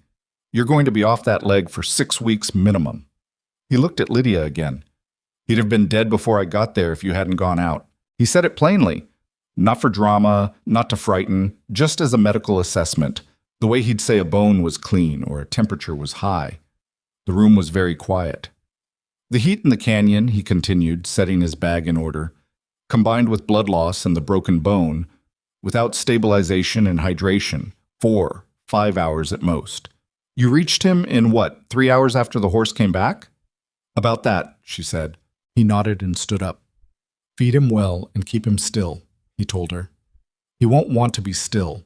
Don't let him convince you otherwise." He looked at Caleb. You have someone who can manage the ranch while you're down? Caleb looked at Lydia. Yes, he said.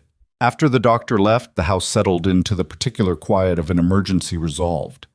The children in their beds, Tommy in the bunkhouse, the lamps burning low in the kitchen. Lydia sat at the table after she'd brought Caleb water and more laudanum and made him eat the bread she'd promised, and she sat with her hands flat on the table and let herself feel for the first time what the day had been. It was considerable. She had not let herself feel it while it was happening, because feeling it while it was happening would have been useless and possibly dangerous. But now it was over and the feeling had been waiting, and it settled over her all at once. The horse with the bloody saddle, the canyon rim, the 15 feet of rope, the arm over her shoulder on the way up, the 9 miles back in the afternoon light. She sat with it until it had moved through her, and then she was just tired, the deep and specific tiredness that comes after the kind of day that requires everything. Caleb's voice came from the other room, quiet enough that she wasn't sure she was meant to hear it. Lydia. She went to the doorway. He was lying in the lamplight with his eyes open and the broken leg in the splint the doctor had replaced with a better one, and his face showing the exhaustion underneath the pain medication. You should sleep, she said. I know, he said. I wanted to. He stopped. Tried again, in the way he tried when something was difficult to say. I'm not good at this. At what? At saying. He looked at the ceiling. What things mean? She waited. Today meant... He stopped again. You didn't have to come. I know, she said. You did anyway. Yes. He looked at her, and in the lamplight with the pain and the medication wearing on him, and the defenses that he normally maintained with considerable effort, somewhat reduced, she could see what was in his face without him managing it. It was not a comfortable thing to see, not because it was frightening, but because it was large, and it had been there for some time, and it was not something either of them was ready to say out loud in a doorway at the end of a day like this. Sleep, she said, gently. We can talk about what things mean when you're not on laudanum. Something shifted in his face that wasn't quite a smile, but was the internal equivalent of one. All right, he said. She reached across and turned the lamp down. She stood in the doorway until his breathing evened out into something deeper. Then she went back to the kitchen, and she sat at the table, and she pressed her hands flat against the wood and looked at the lamp and thought about the West Canyon rim in the morning light, and the way Caleb Ashford had said her name with the blood on his forehead, and the broken leg and his whole careful measured self knocked off its foundation, and how he had looked at her when he said it. The ranch was quiet. Outside, the Wyoming night was doing what it always did. Enormous and indifferent and beautiful in ways that required standing in it to understand. She sat there a long time before she went to bed. Neither of them had said it, but both of them knew, with the particular certainty of two people who have been honest with themselves and each other about smaller things and are now working up to the larger ones, that the nature of what existed between them at Iron Ridge Ranch had become something that could not accurately be described as a working arrangement anymore. What it could be described as was something they would have to find words for eventually, probably soon, when the laudanum wore off and the leg began healing and the ordinary days came back around and made space for the kind of conversation that the day's events had rendered necessary. But not tonight. Tonight she turned down her own lamp and lay in the spare room in the dark with her carpet bag still under the bed, still not fully unpacked, and she thought about Francis's letter. Don't think so long you miss the thing. And she looked at the ceiling and listened to the quiet house. And somewhere in that listening she felt the last of the tension that had been living in her chest since 6 o'clock that morning finally go slack, like a rope when the weight is safely on the ground. The first week of Caleb's recovery was the hardest, and not for the reasons Lydia had anticipated. She had expected the physical difficulty, the logistics of managing a household in a working ranch while its primary operator was confined to a bed, the extra weight of his responsibilities added to her own, the particular exhaustion that comes from sustained problem-solving without pause. She had expected that. She had prepared for it, in the practical way she prepared for most things, by assessing what needed doing and organizing it into an order that was manageable. What she had not anticipated was Caleb. Caleb immobilized was a different creature than Caleb in motion. In motion he was contained, purposeful, a man whose energy had clear channels, and moved through them with the efficiency of someone who had been working this land for years. Confined to a bed with a broken leg and cracked ribs and strict instructions from Dr. Finch that he was not to put weight on the leg for 6 weeks and not to lift anything heavier than a coffee cup for 3. He was, and she searched for the right word and found it, restless. Not in a dramatic way. He didn't complain. He didn't shout or demand. He simply lay in the bed with the contained intensity of a man whose entire identity was organized around being useful and was now not being useful and could not figure out what to do with himself. By the 3rd day, she found him sitting up in the bed with one of Noah's books open in his lap, reading with a concentration that was clearly not about the book. "What is that?" she asked. He showed her the cover. Adventures of the Western Prairie. It was one of the adventure stories she read aloud to the children. "Is it good?" she asked. "I don't know," he said. "I've read the same page 4 times. She looked at him. He looked at the book, then at the window, then back at her with the expression of a man who knows he is not managing this well and is not accustomed to not managing things well. "I need to talk to Tommy about the north pasture," he said. "The grass was looking thin when I checked it in March, and if it doesn't come in properly, we'll need to rotate earlier than planned." "I spoke to Tommy this morning," she said. "The north pasture is coming in fine. He moved the fence markers yesterday to give it another week." He stared at her. "You moved the fence markers?" "Tommy moved them. I told him to based on what you'd said at supper 2 weeks ago about the rotation schedule." She looked at him steadily. "You mentioned it was going to be a decision point in April." "I remembered." He was quiet for a moment. Yes, that's right. "Also, the Hendersons came about the water easement on the east property line," she said. "I told them you'd follow up in 2 weeks. I wrote it in the account book." The Hendersons. He was watching her with the expression he got when he was recalibrating something. What did they say? "Walter Henderson thinks the spring runoff is cutting through your fence line about 60 yards further north than the easement allows. He wasn't unfriendly about it. He said he just wanted to flag it before it became an argument." She paused. "He brought a piece of dried venison. I think that was his way of saying he's not interested in a dispute, just in clarity." Caleb processed this. "You handled that." "I told him you'd follow up," she said again. "I didn't make any agreements, but you handled it." He looked at the window, then back at her. There was something in his face that was not quite comfortable.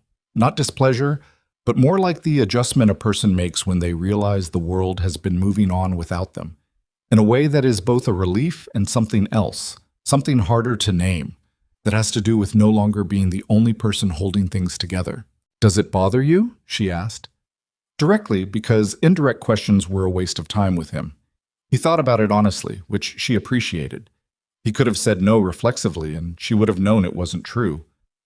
"It's strange," he said. "Not bad. Strange." He looked at his hands, which were restless on top of the book cover. "I've been the one who handles things for a long time." "I know," she said. He stopped. "It's easier to accept help when you've asked for it. And when you haven't?" He met her eyes. "Harder," he said. "I know that too," she said.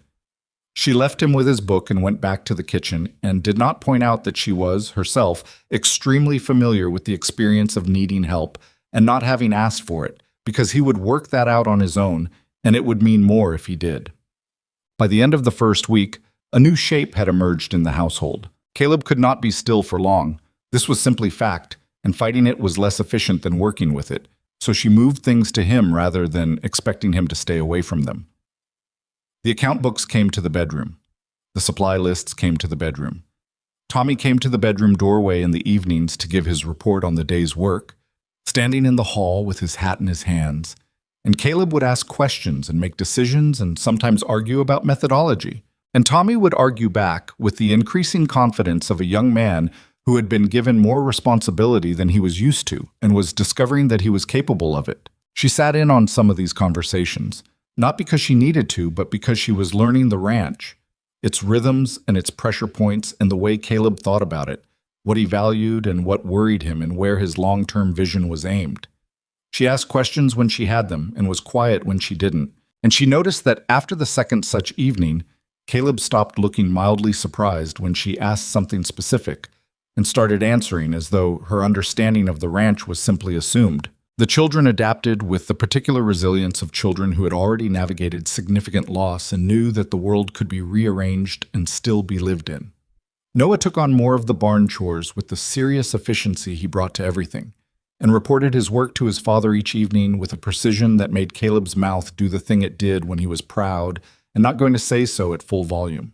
Elsie had appointed herself her father's primary reading companion, sitting on the edge of his bed with a book in her lap, reading aloud to him in the laborious but improving way she read, and he listened with the full attention of a man who had a great deal of time and a very good reason to give it. Lydia would hear them sometimes, from the kitchen, Elsie's reading voice, careful and determined, sounding out the hard words, and Caleb's voice, low and patient, saying sound it out, or try again, or just good, which coming from him carried the same weight as a longer speech from someone else. She would stand in the kitchen and listen to this and feel something that she had stopped trying to classify because it was too large and too specific to fit into any category she had words for. It was the end of the second week of his recovery when the conversation happened that she had known was coming, that they had both known was coming, and had been moving toward with the careful lateral approach of two people who understood that the direct path to important things sometimes needed to be taken at an angle first. The children were in bed. Tommy had finished his evening report. The house was in its late-night quiet, which was its own kind of full. The sounds of the structure settling, the wind doing whatever it was doing outside, the last of the lamp oil burning in the kitchen. She brought him his evening water and was turning to go back to the kitchen when he said, "Sit down." She sat in the chair by the window. He was propped up against the headboard, the lamp on the bedside table casting the kind of light that is honest about what it illuminates and asks for the same in return. "I want to say something," he said, "and I want to say it straight because that's the only way I know how to say things, and I'm aware I'm not always easy to—" He stopped, tried again, with the expression he wore when he was forcing himself past his own reticence. "Just let me finish before you say anything." "All right," she said. "You came here on false pretenses that weren't yours," he said. "You got handed a situation that you didn't choose, and that was in no way fair to you. And instead of falling apart or making it someone else's problem, you made yourself useful, and then you made yourself necessary, and then you—" He paused. "You came down a canyon wall on a rope to bring me home. And you've been running this ranch for 2 weeks without making me feel like I'm not needed, which is a harder thing to do than most people would understand." She sat with her hands in her lap and said nothing, as instructed. "I'm not a man who has a lot of— I don't do well with—" He pressed his lips together. "I'm aware that what I'm about to say is not romantic. I know it's not what women are supposed to want to hear, but I don't have a romantic speech in me, and I think you'd see through one anyway, and I think you deserve honesty more than you deserve pretty words from a man who's not good at them." "Caleb," she said. "I said, let me finish." She closed her mouth. "I want you to stay," he said. "Not as a housekeeper, and not as a teacher, and not as whatever this arrangement has been calling itself. I want you to stay as my wife. Equal partner in this ranch, equal say in how it runs, equal standing in everything. I'm not—" He looked at his hands, then back at her. "I'm not offering you something easy. This ranch is hard work, and it's going to be hard work for years before it's genuinely profitable. And this county has people in it who won't be kind. And I'm not a simple man to live with, and I have children who—" "I know your children," she said quietly. "Who already love you," he finished. "Which is the truest thing I can tell you, and maybe the most unfair thing I can use as an argument. But I'm using it anyway." The lamp flickered. She looked at him across the small room. This man with the broken leg and the cracked ribs, and the 3 days of not quite enough shaving, and the expression of someone who has said a true thing and is now waiting to find out what it costs him. She thought about the carpet bag under her bed, still not fully unpacked. She thought about the alphabet on the board, complete now, and started again at the beginning. She thought about the account books, and the water easement, and the north pasture rotation, and the cold storage drainage and the south pasture trough. All the small things that had woven themselves into the fabric of this place, and her understanding of it until she couldn't have said where the place ended and her knowledge of it began. She thought about what she was afraid of. She was afraid of exactly this. Not of him, not of the ranch, not of the hard work, or the county, or the difficult winters. She was afraid of wanting something this specifically and having it not hold. She had wanted the letters to be real, and they hadn't been. She had wanted the journey to lead to something solid, and it had led to a storage shed. She was not a woman who had been given many reasons to trust that the things she reached for would still be there when she arrived. "I need to ask you something," she said. "Ask?" "If it doesn't work," she said, "if we don't suit each other the way the letters said and turned out not to be true, what happens?" He looked at her steadily. "What do you want to happen?" "I want to know before, not after." "Fair," he said. He thought about it seriously, which she appreciated. "If it doesn't work, you'd have every right to leave and you'd have a share of what you've put into this place, whatever that's worth by then. I wouldn't leave you with nothing." He paused. "But I don't think it won't work." "Why not?" "Because it already is," he said simply. She looked at him. He looked back. He was not a man given to elaboration, and he did not elaborate now. He had said what was true, and he was letting it stand. She thought about Francis Doyle's letter. "Don't think so long you miss the thing." She thought about the canyon rim in the morning light, and the rope and his voice saying her name from 15 feet below, present and his and enough.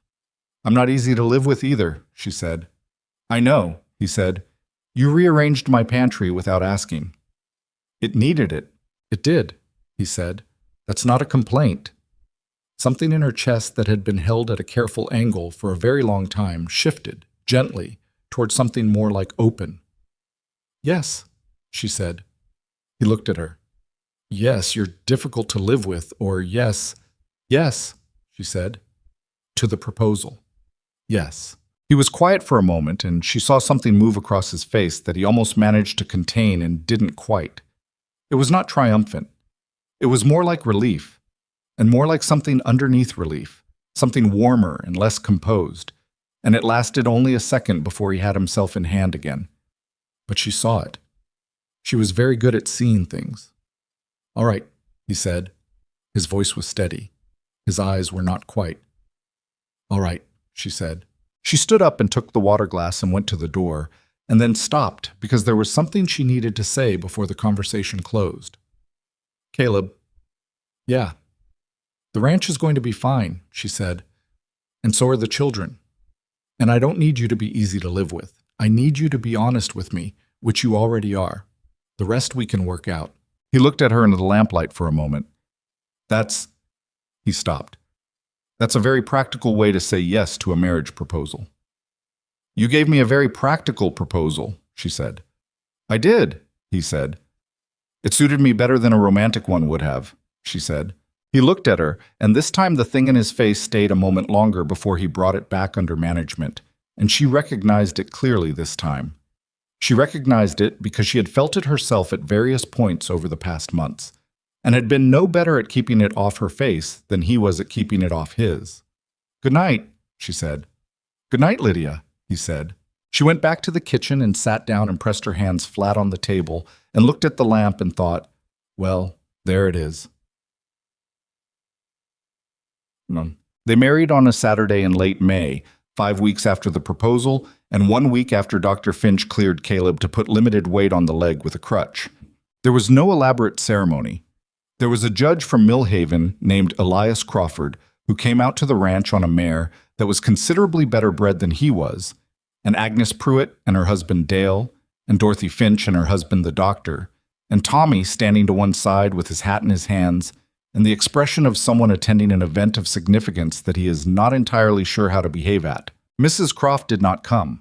This was not a surprise, and Lydia had long since stopped expending energy on the prospect of Mrs. Croft's approval, which was not forthcoming and probably never would be, and was, in the larger scope of things, acceptable. The day was clear. The mountains were doing their morning light performance, which Lydia watched for a few minutes before going inside to get ready, alone in the spare room that would not be the spare room much longer, thinking about nothing in particular except the specific quality of the light. Noah had polished his boots. She had noticed this the night before and said nothing about it, because it would have embarrassed him, but she had noticed. Elsie had picked wildflowers from the field beyond the east fence and arranged them in a jar on the kitchen table with the serious creative attention she brought to projects that mattered to her. Some of the flowers were slightly crushed from the picking. The arrangement was lopsided.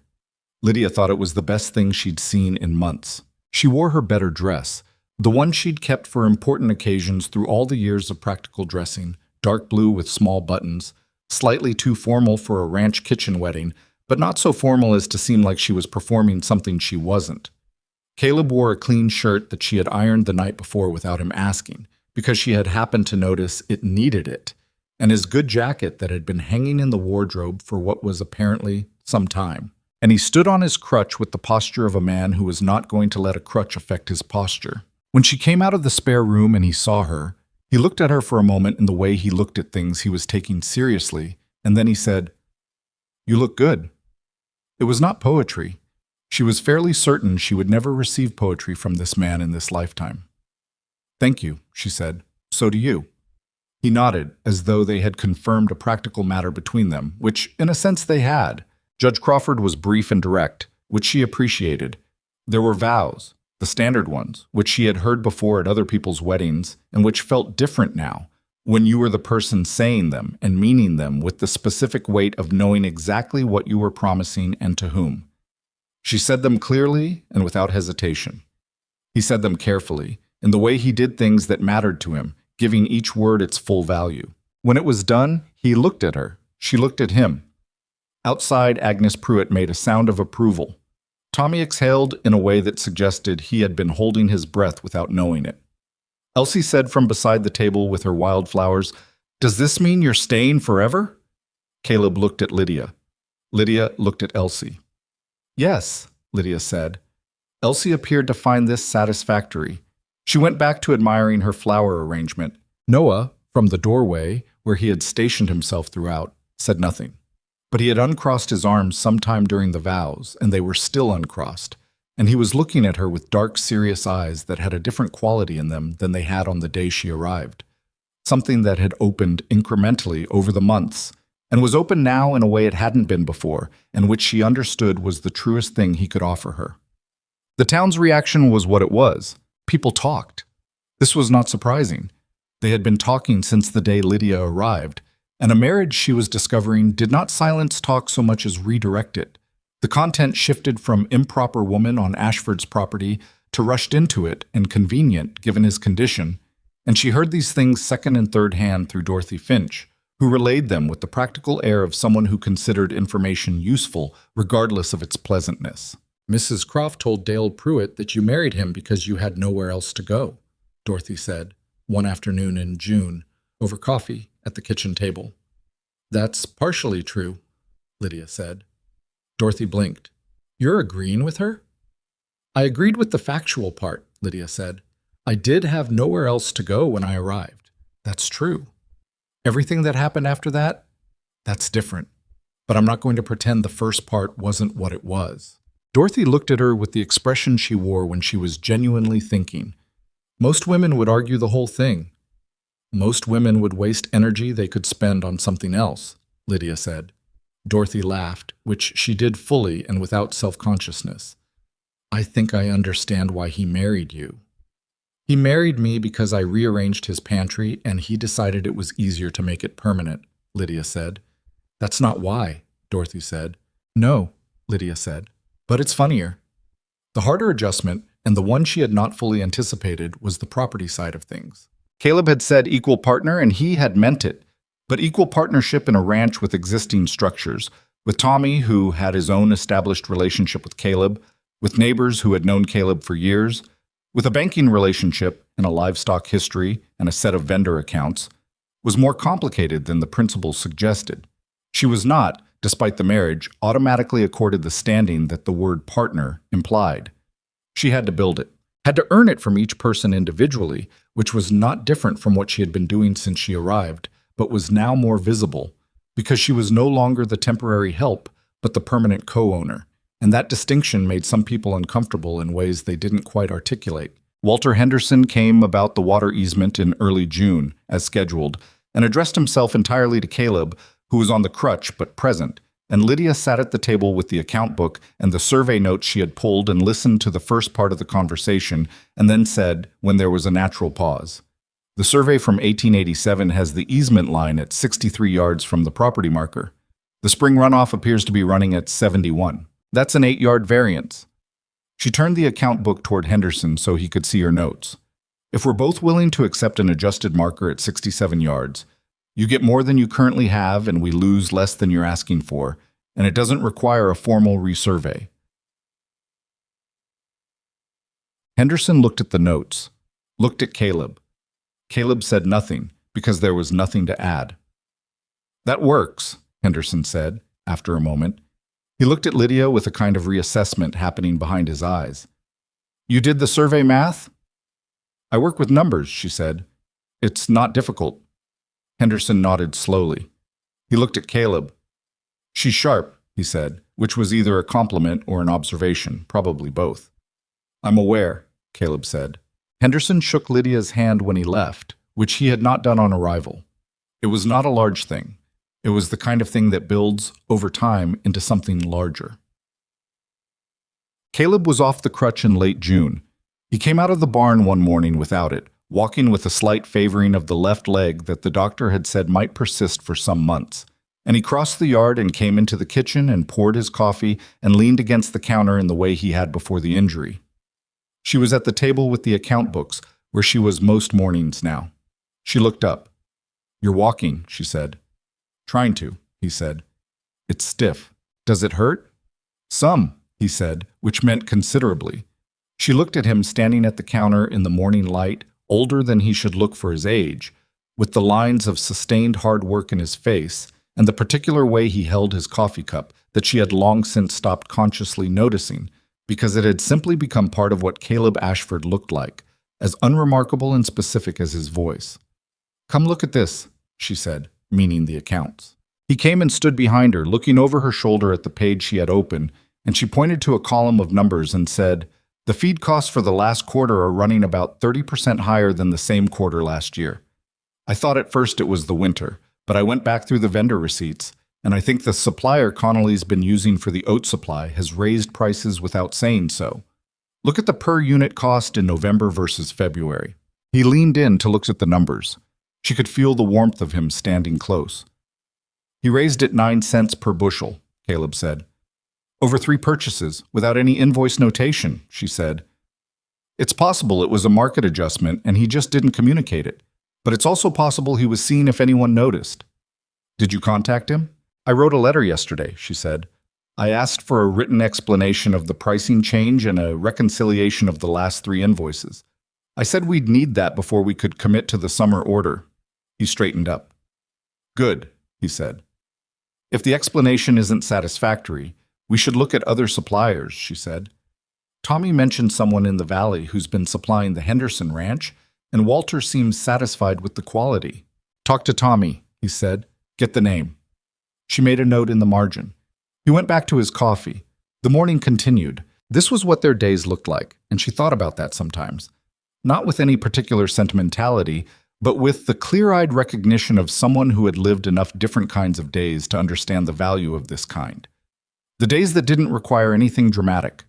The days that were made of coffee and account books and a shoulder behind hers, and the word good delivered by a man who chose his words by their weight rather than their abundance. She thought about the boarding house in Pittsburgh, the narrow walls, the landlady's accounting of disappointments. She thought about the train coming west, the mountains coming through the window, the letters in her bag that she had held without reading because she had already read them enough times to know them. She thought about all of that, and then she brought herself back to the kitchen and the morning light and the account book open on the table in front of her, and she thought, this is what it is to have arrived somewhere. In July, the trouble with the northern grazing rights began. She heard about it first from Agnes Pruitt, who came one Tuesday morning with a jar of preserves and the slightly too casual manner of someone carrying information they consider important. A man named Garrett Voss had filed a claim with the county land office on the 40 acres of open grazing that several ranches, including Iron Ridge, had been using communally for summer pasture. Voss was new to the county, had arrived in April, according to Agnes, with money from somewhere back east and intentions that were not entirely clear. He's filed it as homestead, Agnes said, but the land office record has a discrepancy. His filing date doesn't match what's in the county books. Lydia looked up from where she was writing. What's the discrepancy? Walter Henderson went to look at the land office records last week when he first heard about it, Agnes said. The homestead entry is dated March 14th, but Walter's wife's cousin works at the land office, and she says Voss didn't come in until April 2nd. There was a silence. Someone changed the date, Lydia said. That's what Walter thinks, Agnes said. But you'd have to prove it, and the land office clerk is Calvin Mead, who's been there for 11 years and whose uncle owns the hardware store where Voss apparently placed a very large supply order last month. Lydia sat with this. How many ranches does this affect? She asked. 6, Agnes said, including ours, including the Hendersons. When Caleb came in for the noon meal, she told him everything, including the date discrepancy and the connection between the clerk and the supply order and the 6 affected ranches. He listened without interrupting, which was one of the things she had come to rely on. He was a man who listened to a complete account before forming an opinion and who did not interrupt, and these were qualities she valued more than she had expected to when she first arrived. Voss, he said when she finished. You've met him? Once. In town, in May. He had the look of a man who was calculating something. He turned his coffee cup on the table slowly. 40 acres of summer pasture covers maybe a third of our warm season grazing capacity. We could compensate, but it would mean selling down the herd or running them harder, neither of which is sustainable, she said. No. Then we have to fight it, she said. He looked at her. 6 ranches, she said. That's 6 sets of records, 6 histories of use, 6 witnesses to common pasture use going back however many years. The communal grazing right is documented somewhere, in the original land surveys, in county records, in individual deeds possibly. If the filing date was falsified, that's a county record tampering charge, which is not a small thing. She paused. I'd like to go to the county seat and look at the original survey records. Millhaven? He said. No. The county records are kept in Hartfield, she said. The county seat. 2 days' ride. He looked at her steadily. You've been looking into this already. I've been thinking, she said. There's a difference. Not with you, he said, but it wasn't a criticism. Will you talk to Walter Henderson? She said. And Dale Pruitt? We should coordinate before anyone does anything individually. If we approach the county land office separately, it's 6 small complaints. If we go together with documentation, it's something else. He was already nodding. I'll ride out to Henderson's this afternoon. Take the deed, she said. I want to see what the property line language says about communal access. He looked at her with the expression she had catalogued and named to herself as the one he uses when he's looking at something that surprises him, even though it shouldn't anymore. When did you read our deed? He said. February, she said. When I was organizing the account box. He shook his head slightly, not in disapproval, but in the way of a man absorbing information about the person he shares a house with. All right, he said. I'll take the deed. She went to Hartfield on a Thursday with Dorothy Finch, who had offered to come because her cousin worked at the records office and could facilitate access to the survey documents. They rode in Dorothy's wagon and talked for 2 hours straight, which was the longest conversation Lydia had had with anyone outside the ranch in months. And she came back in the evening with 3 pages of notes and a copied extract from the original 1879 county survey that showed the 40-acre parcel designated as communal open grazing in language that was clear enough that even a county land clerk with a conflicted uncle would have trouble arguing with it. She spread the pages on the kitchen table, and Caleb and Walter Henderson and Dale Pruitt stood around it looking at what she had found, and the room was quiet in the way rooms go quiet when something has shifted. The designation is permanent, she said. It was a condition of the original land grants in this section. No individual homestead claim can supersede it without a county vote. Voss's attorney would argue he wasn't aware, Henderson said. Voss's attorney can argue whatever he likes, she said. The record exists. The date discrepancy exists. And if we bring both of those things to the county judge with 6 ranches signing the petition, the filing is void, and we have grounds to examine how the date was changed and by whom. Pruitt looked at Caleb. She's right, he said. She usually is, Caleb said.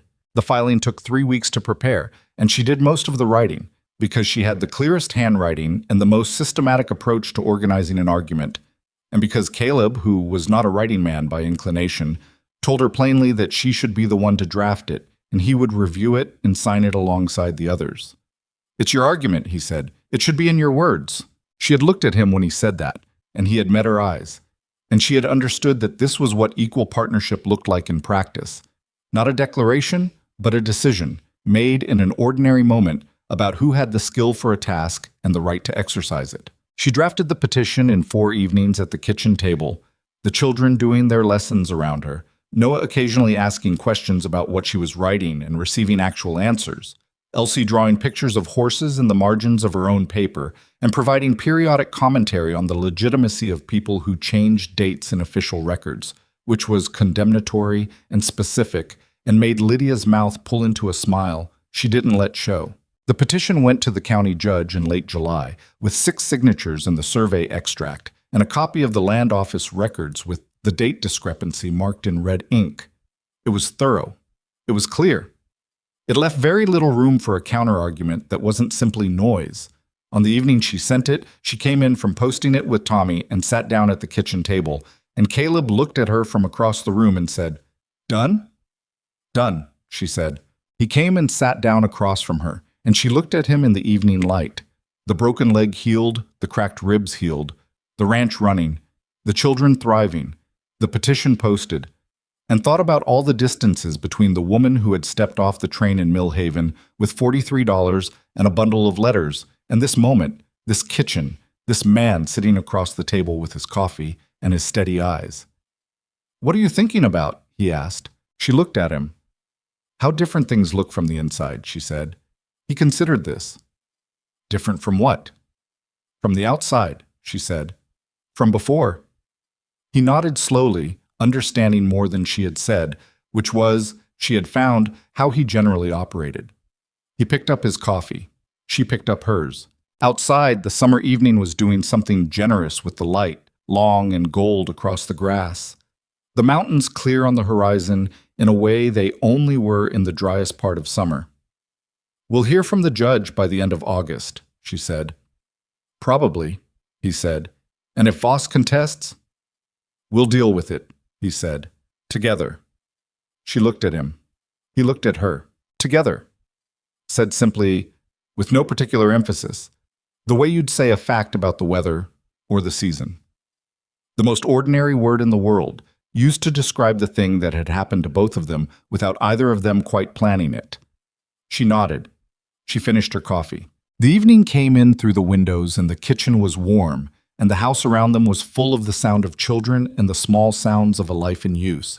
And outside the Wyoming summer evening went on in its unhurried, enormous way, and neither of them needed to say anything more, because there was nothing more that needed saying. What they had built between them was not perfect. It was not smooth or easy or arrived at without cost. It was simply real, which was the thing that everything else they had each been given in their lives had failed to be, and which turned out, after everything, to be exactly enough. The county judge's ruling came on a Wednesday in late August, delivered by a rider from Hartfield who arrived at Iron Ridge just before noon with a sealed envelope and the slightly self-important manner of someone who knew they were carrying news. Lydia was in the garden when she heard the horse. She came around the side of the house with dirt on her hands and her sleeves rolled to the elbow and watched the rider hand the envelope to Caleb, who was standing in the yard with the careful ease of a man whose leg had mostly healed, and who was still, unconsciously, testing it against ordinary ground. He looked at the envelope, looked at her. She wiped her hands on her apron and crossed the yard. He opened it and read it, and she read it over his shoulder, and the language was the dense formal language of official documents that required translation, but which, when translated, said clearly, "The homestead filing of Garrett Voss on the North Communal parcel was declared void. The original 1879 survey designation of communal open grazing stood.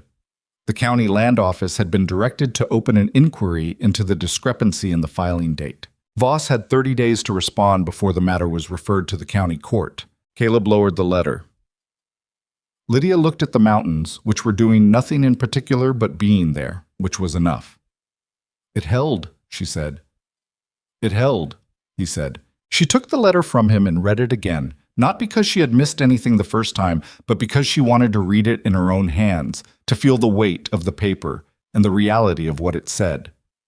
6 months ago, She had been sitting in a hotel in Mill Haven with $43 and a hired horse and the memory of a canyon rim she had not yet stood on.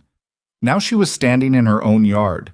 She had started thinking of it that way sometime in the spring, the yard, the house, the garden, and had not made a ceremony of it, had simply noticed one day that the word mine had moved from cautious to natural, holding a legal ruling that she had substantially written the argument for on land she had helped protect. She handed the letter back to Caleb. "We should tell Henderson today," she said. "He's been waiting." "I'll write over this afternoon," he said. She went back to the garden. Voss did not respond within 30 days. What he did instead was leave the county quietly in early September, which Dorothy Finch reported with the particular satisfaction of a woman who had predicted exactly this and had the social grace not to say so too loudly. The county inquiry into the date discrepancy found what everyone had suspected. The entry in the land office record had been altered after the fact, a fact that Calvin Meade, the clerk, was unable to explain satisfactorily, and which resulted in his removal from the position by the end of October.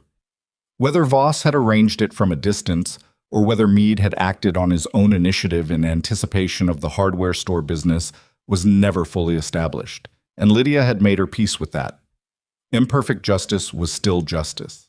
She had learned that early and had not unlearned it. The 6 ranches went back to using the communal pasture without incident, and Walter Henderson brought a bottle of something she declined to identify too closely and left it at the door with a note that said simply, "Good work." She kept the note.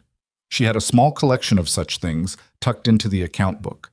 Tommy's careful thanks when she had argued for a wage increase on his behalf, Elsie's first written sentence on a scrap of chalkboard paper, a line from Noah that she hadn't expected and had read 3 times before putting away. "You're good at the hard things," Noah had written in the arithmetic book margins where he had once kept only his own calculations. She had found it one evening when she was reviewing his work and had sat with it for a long time before continuing. The letter from Caleb's cousin arrived on a Tuesday in October. She had not been expecting it. Caleb had not been expecting it. The cousin, a man named Robert Ashford, who lived in Missouri and whom Caleb described as distant in both the geographic and temperamental sense, was not a regular correspondent. He had sent a brief note when Sarah died, Caleb said, and nothing since. The letter that arrived in October was 4 pages long, which was unusual enough on its own. Caleb read it at the kitchen table after supper, with the children in bed and the house in its evening quiet. Lydia was working on the account books. She noticed him go still about a page in, not stiff, not alarmed, but with the particular stillness of a man absorbing information that requires careful processing. She kept working. After a while, he set the letter down on the table and looked at it. "Something wrong?" she asked. "No," he said slowly. "Not wrong." He looked up at her. "Robert wrote the letters." She put down her pen. "The ones you received," he said. "The correspondence. The advertisement. He wrote all of it." She looked at him across the table. "He says," Caleb picked up the letter again, not to read aloud, but to anchor himself to it. "He says he came to visit 2 Christmases ago, before Sarah died, and he could see that things were hard, that I wasn't managing the way I thought I was, that the children needed—" He stopped. "That we all needed something I wasn't going to go looking for on my own." He set the letter down again. "He says he placed the advertisement and wrote the letters himself, and then selected your reply. He says you were the 3rd person who responded, and yours was the only letter that didn't seem to want anything." Lydia sat with that. "He says he's sorry," Caleb continued, "for the deception. He says he considered telling me and decided I would have stopped it, which is—" A brief pause. "Accurate." She looked at the table between them. She thought about the letters in their careful rightward slant, the ones she had held on the train, in the outbuilding, in the hotel in Mill Haven. She thought about the handwriting she had assumed was Caleb's, and which had always been, in some small way, slightly too considered for the man she now knew. The man she now knew communicated in shorter sentences. He didn't use subordinate clauses unless something truly required it. She thought about being furious. She examined that option seriously because it was available and not entirely unreasonable. There had been real cost to what Robert Ashford had done. The journey, the money, the The particular cruelty of arriving and being told the premise was false. She turned the anger over in her hands and looked at it from several angles. Then she thought about Elsie's face when she came back from Millhaven. She thought about the canyon rim. She thought about the account books, the petition, the judge's ruling, the note in the margin of the arithmetic book. She thought about the spare room that was no longer a spare room, the carpet bag that she had finally unpacked in July and whose contents were distributed around the room she shared with her husband in the ordinary way of a person who lives somewhere. She thought about all of it, and the anger that she examined turned out to have considerably less mass than she had expected. "What does he want?" she asked. "Nothing," Caleb said. He sounded slightly surprised by this, as though he had been reading the letter in preparation for a request that never arrived. "He says he's been wanting to write for months and kept not finding the right words.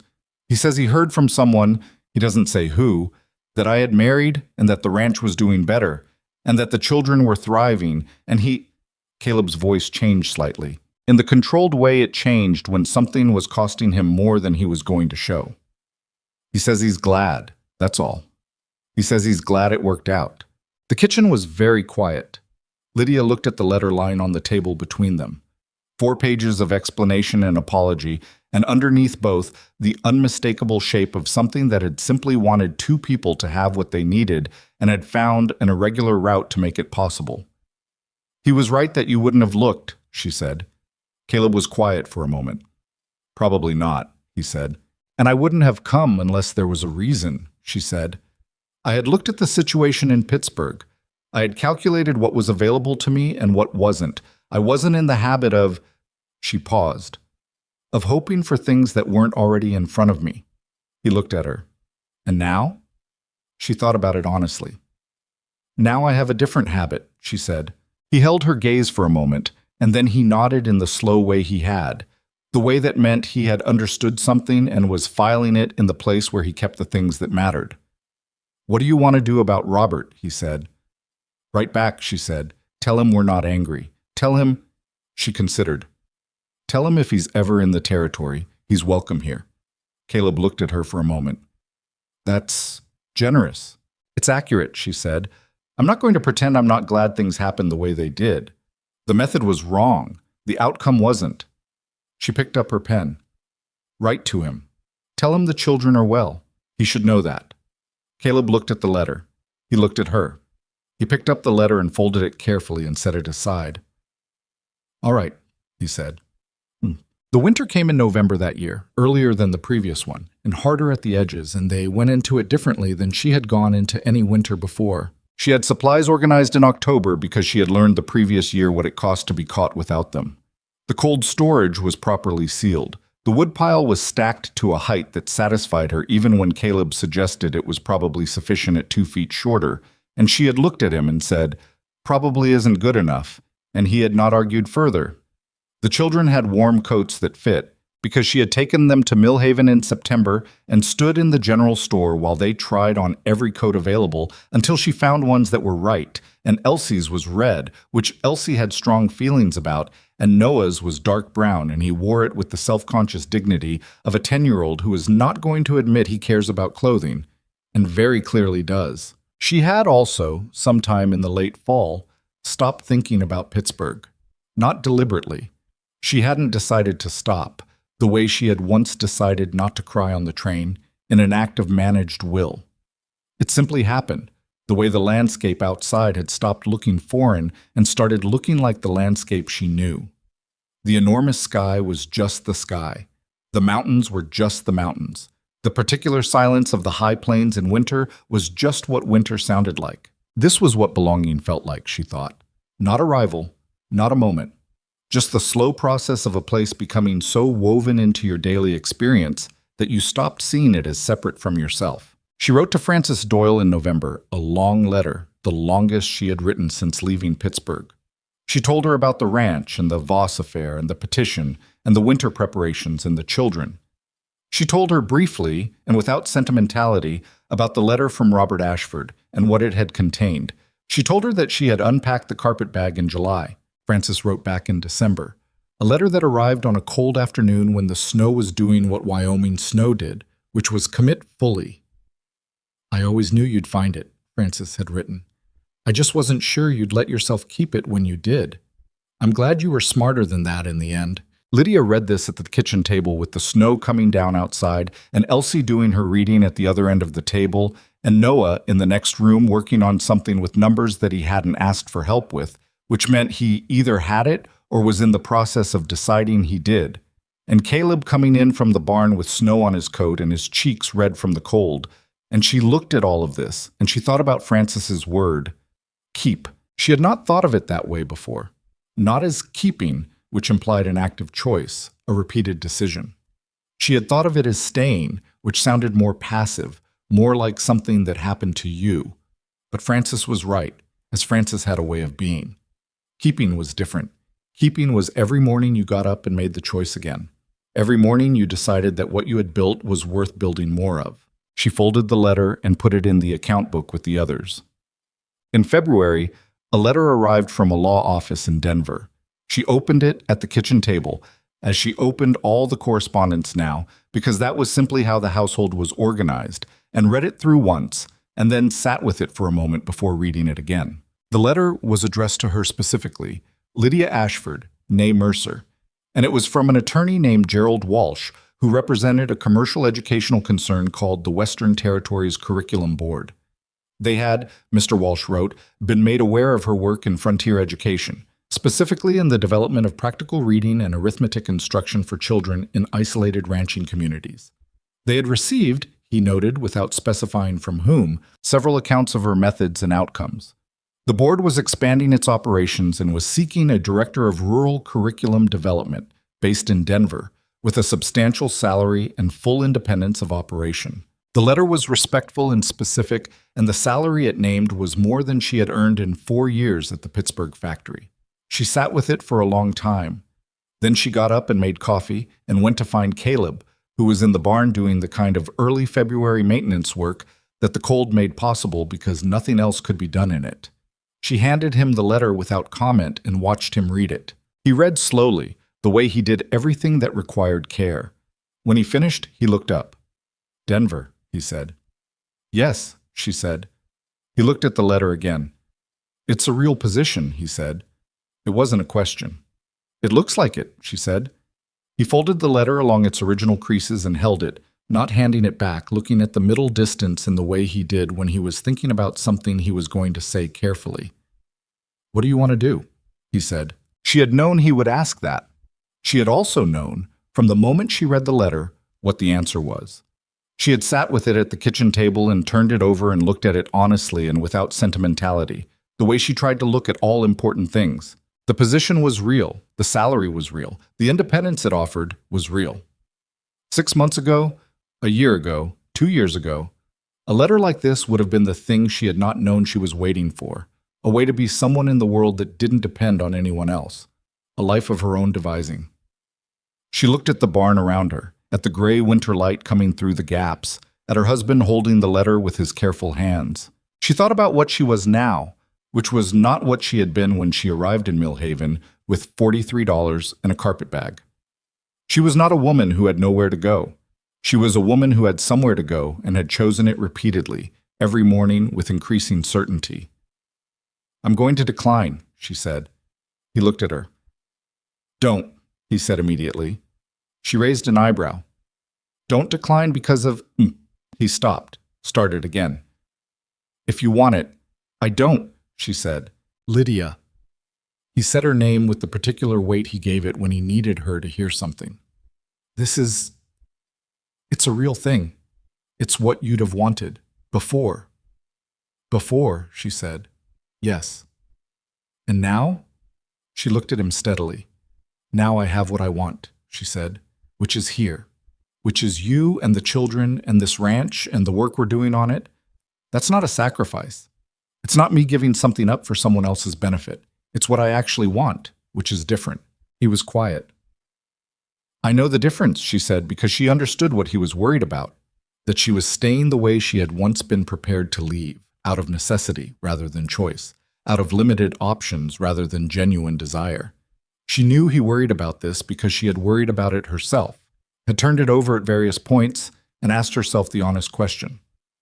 I've known the difference for a while. I just wanted to make sure before I said it. He looked at her for a long moment.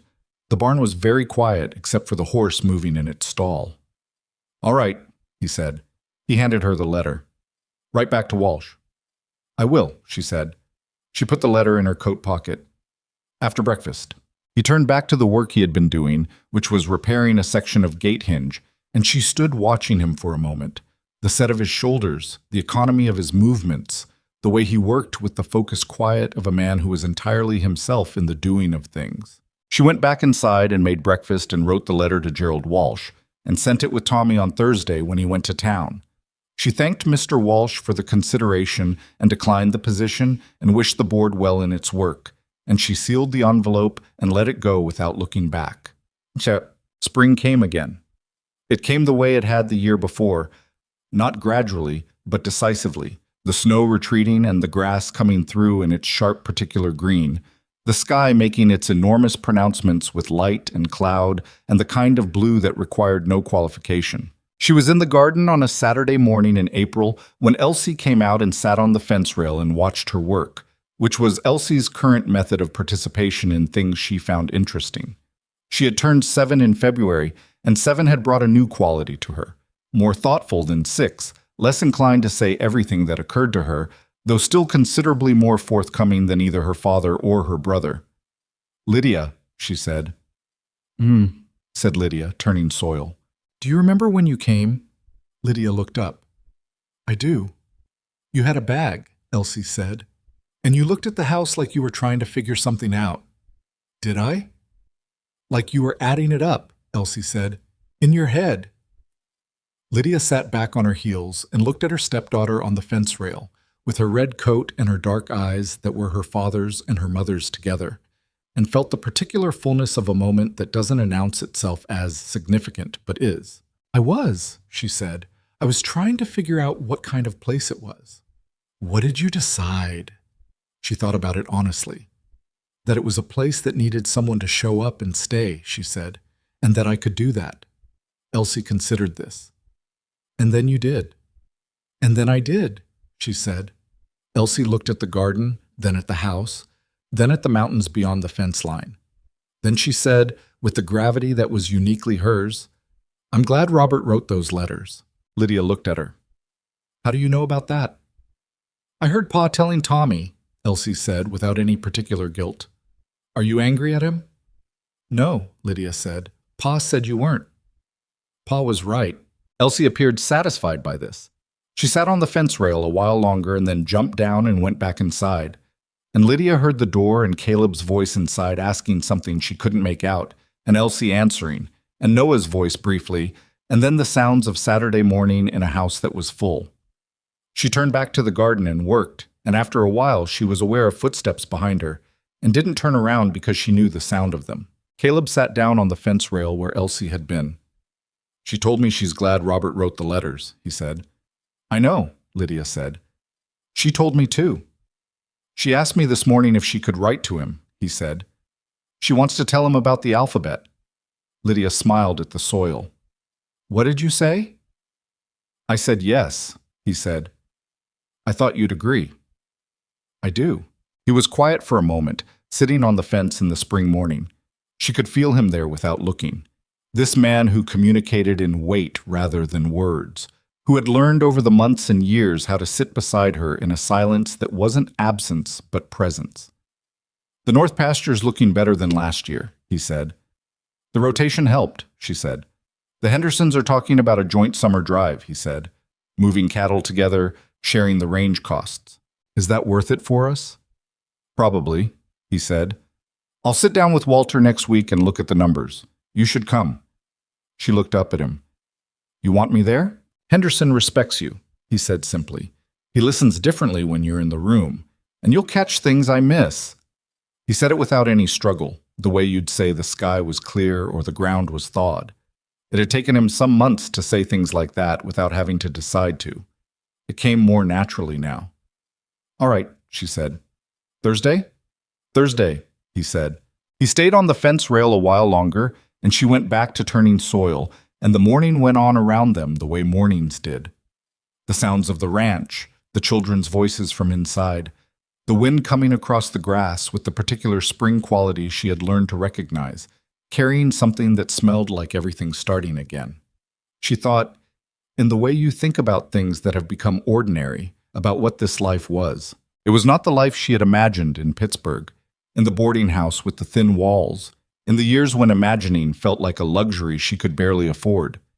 It was not the life the letters had described either, those careful letters with their rightward slant, written by a man in Missouri who had wanted two lonely people to find each other and had taken an irregular route to arrange it. It was something else, something that had been built piece by piece from the material available.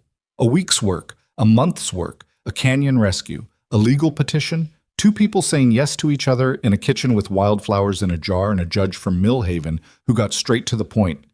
It had been built from all of that, and it was imperfect, and it was ongoing, and it was entirely real. She had thought, when she was young, that belonging was something you were either given or you weren't, that it was conferred by circumstances of birth or luck or other people's willingness to include you, and that the women who had it had simply been placed somewhere that wanted them, and the women who didn't were left to make do.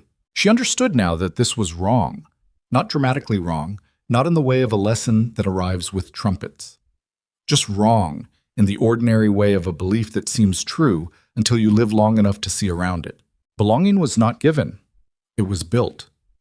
It was built from showing up and staying, from doing the work that was in front of you, and then the work that wasn't but needed doing. From the patience of two people learning the geography of each other without a map. From the willingness to say yes when everything in you was braced for the answer to be no.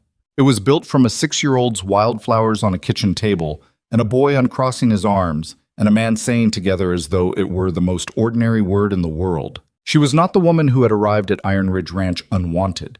She was not defined by that arrival, by the shed, by the $43, by the letters that turned out to be someone else's handwriting. Those things had happened, and she had moved through them and kept moving, and they were part of the story without being the whole of it. The whole of it was here. The garden in the spring light, the mountains on the horizon, her husband on the fence rail not saying anything because he didn't need to, the children inside, the ranch that had been worn down and was strong again, the life that nobody had handed her and that she had built with her own hands and kept building every day with the same quiet determination she had brought to everything she had ever done. It was enough. It was more than enough. It was hers. "Caleb," she said. "Yeah," he said. "Go tell Noah breakfast will be late," she said. "I want to finish this row." She heard him get off the fence, heard him go inside, heard the door and the voices and the ordinary sounds of the morning continuing in the house behind her. She planted her hands in the Wyoming earth and worked, and the spring sun came across the mountains and lay itself down across the land in the long, unhurried way of something that has all the time in the world.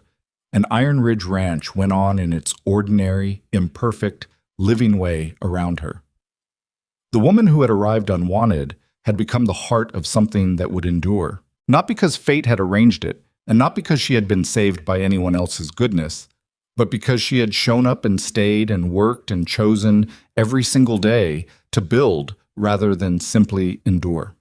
That was the whole of the story. That was all of it, and it was everything.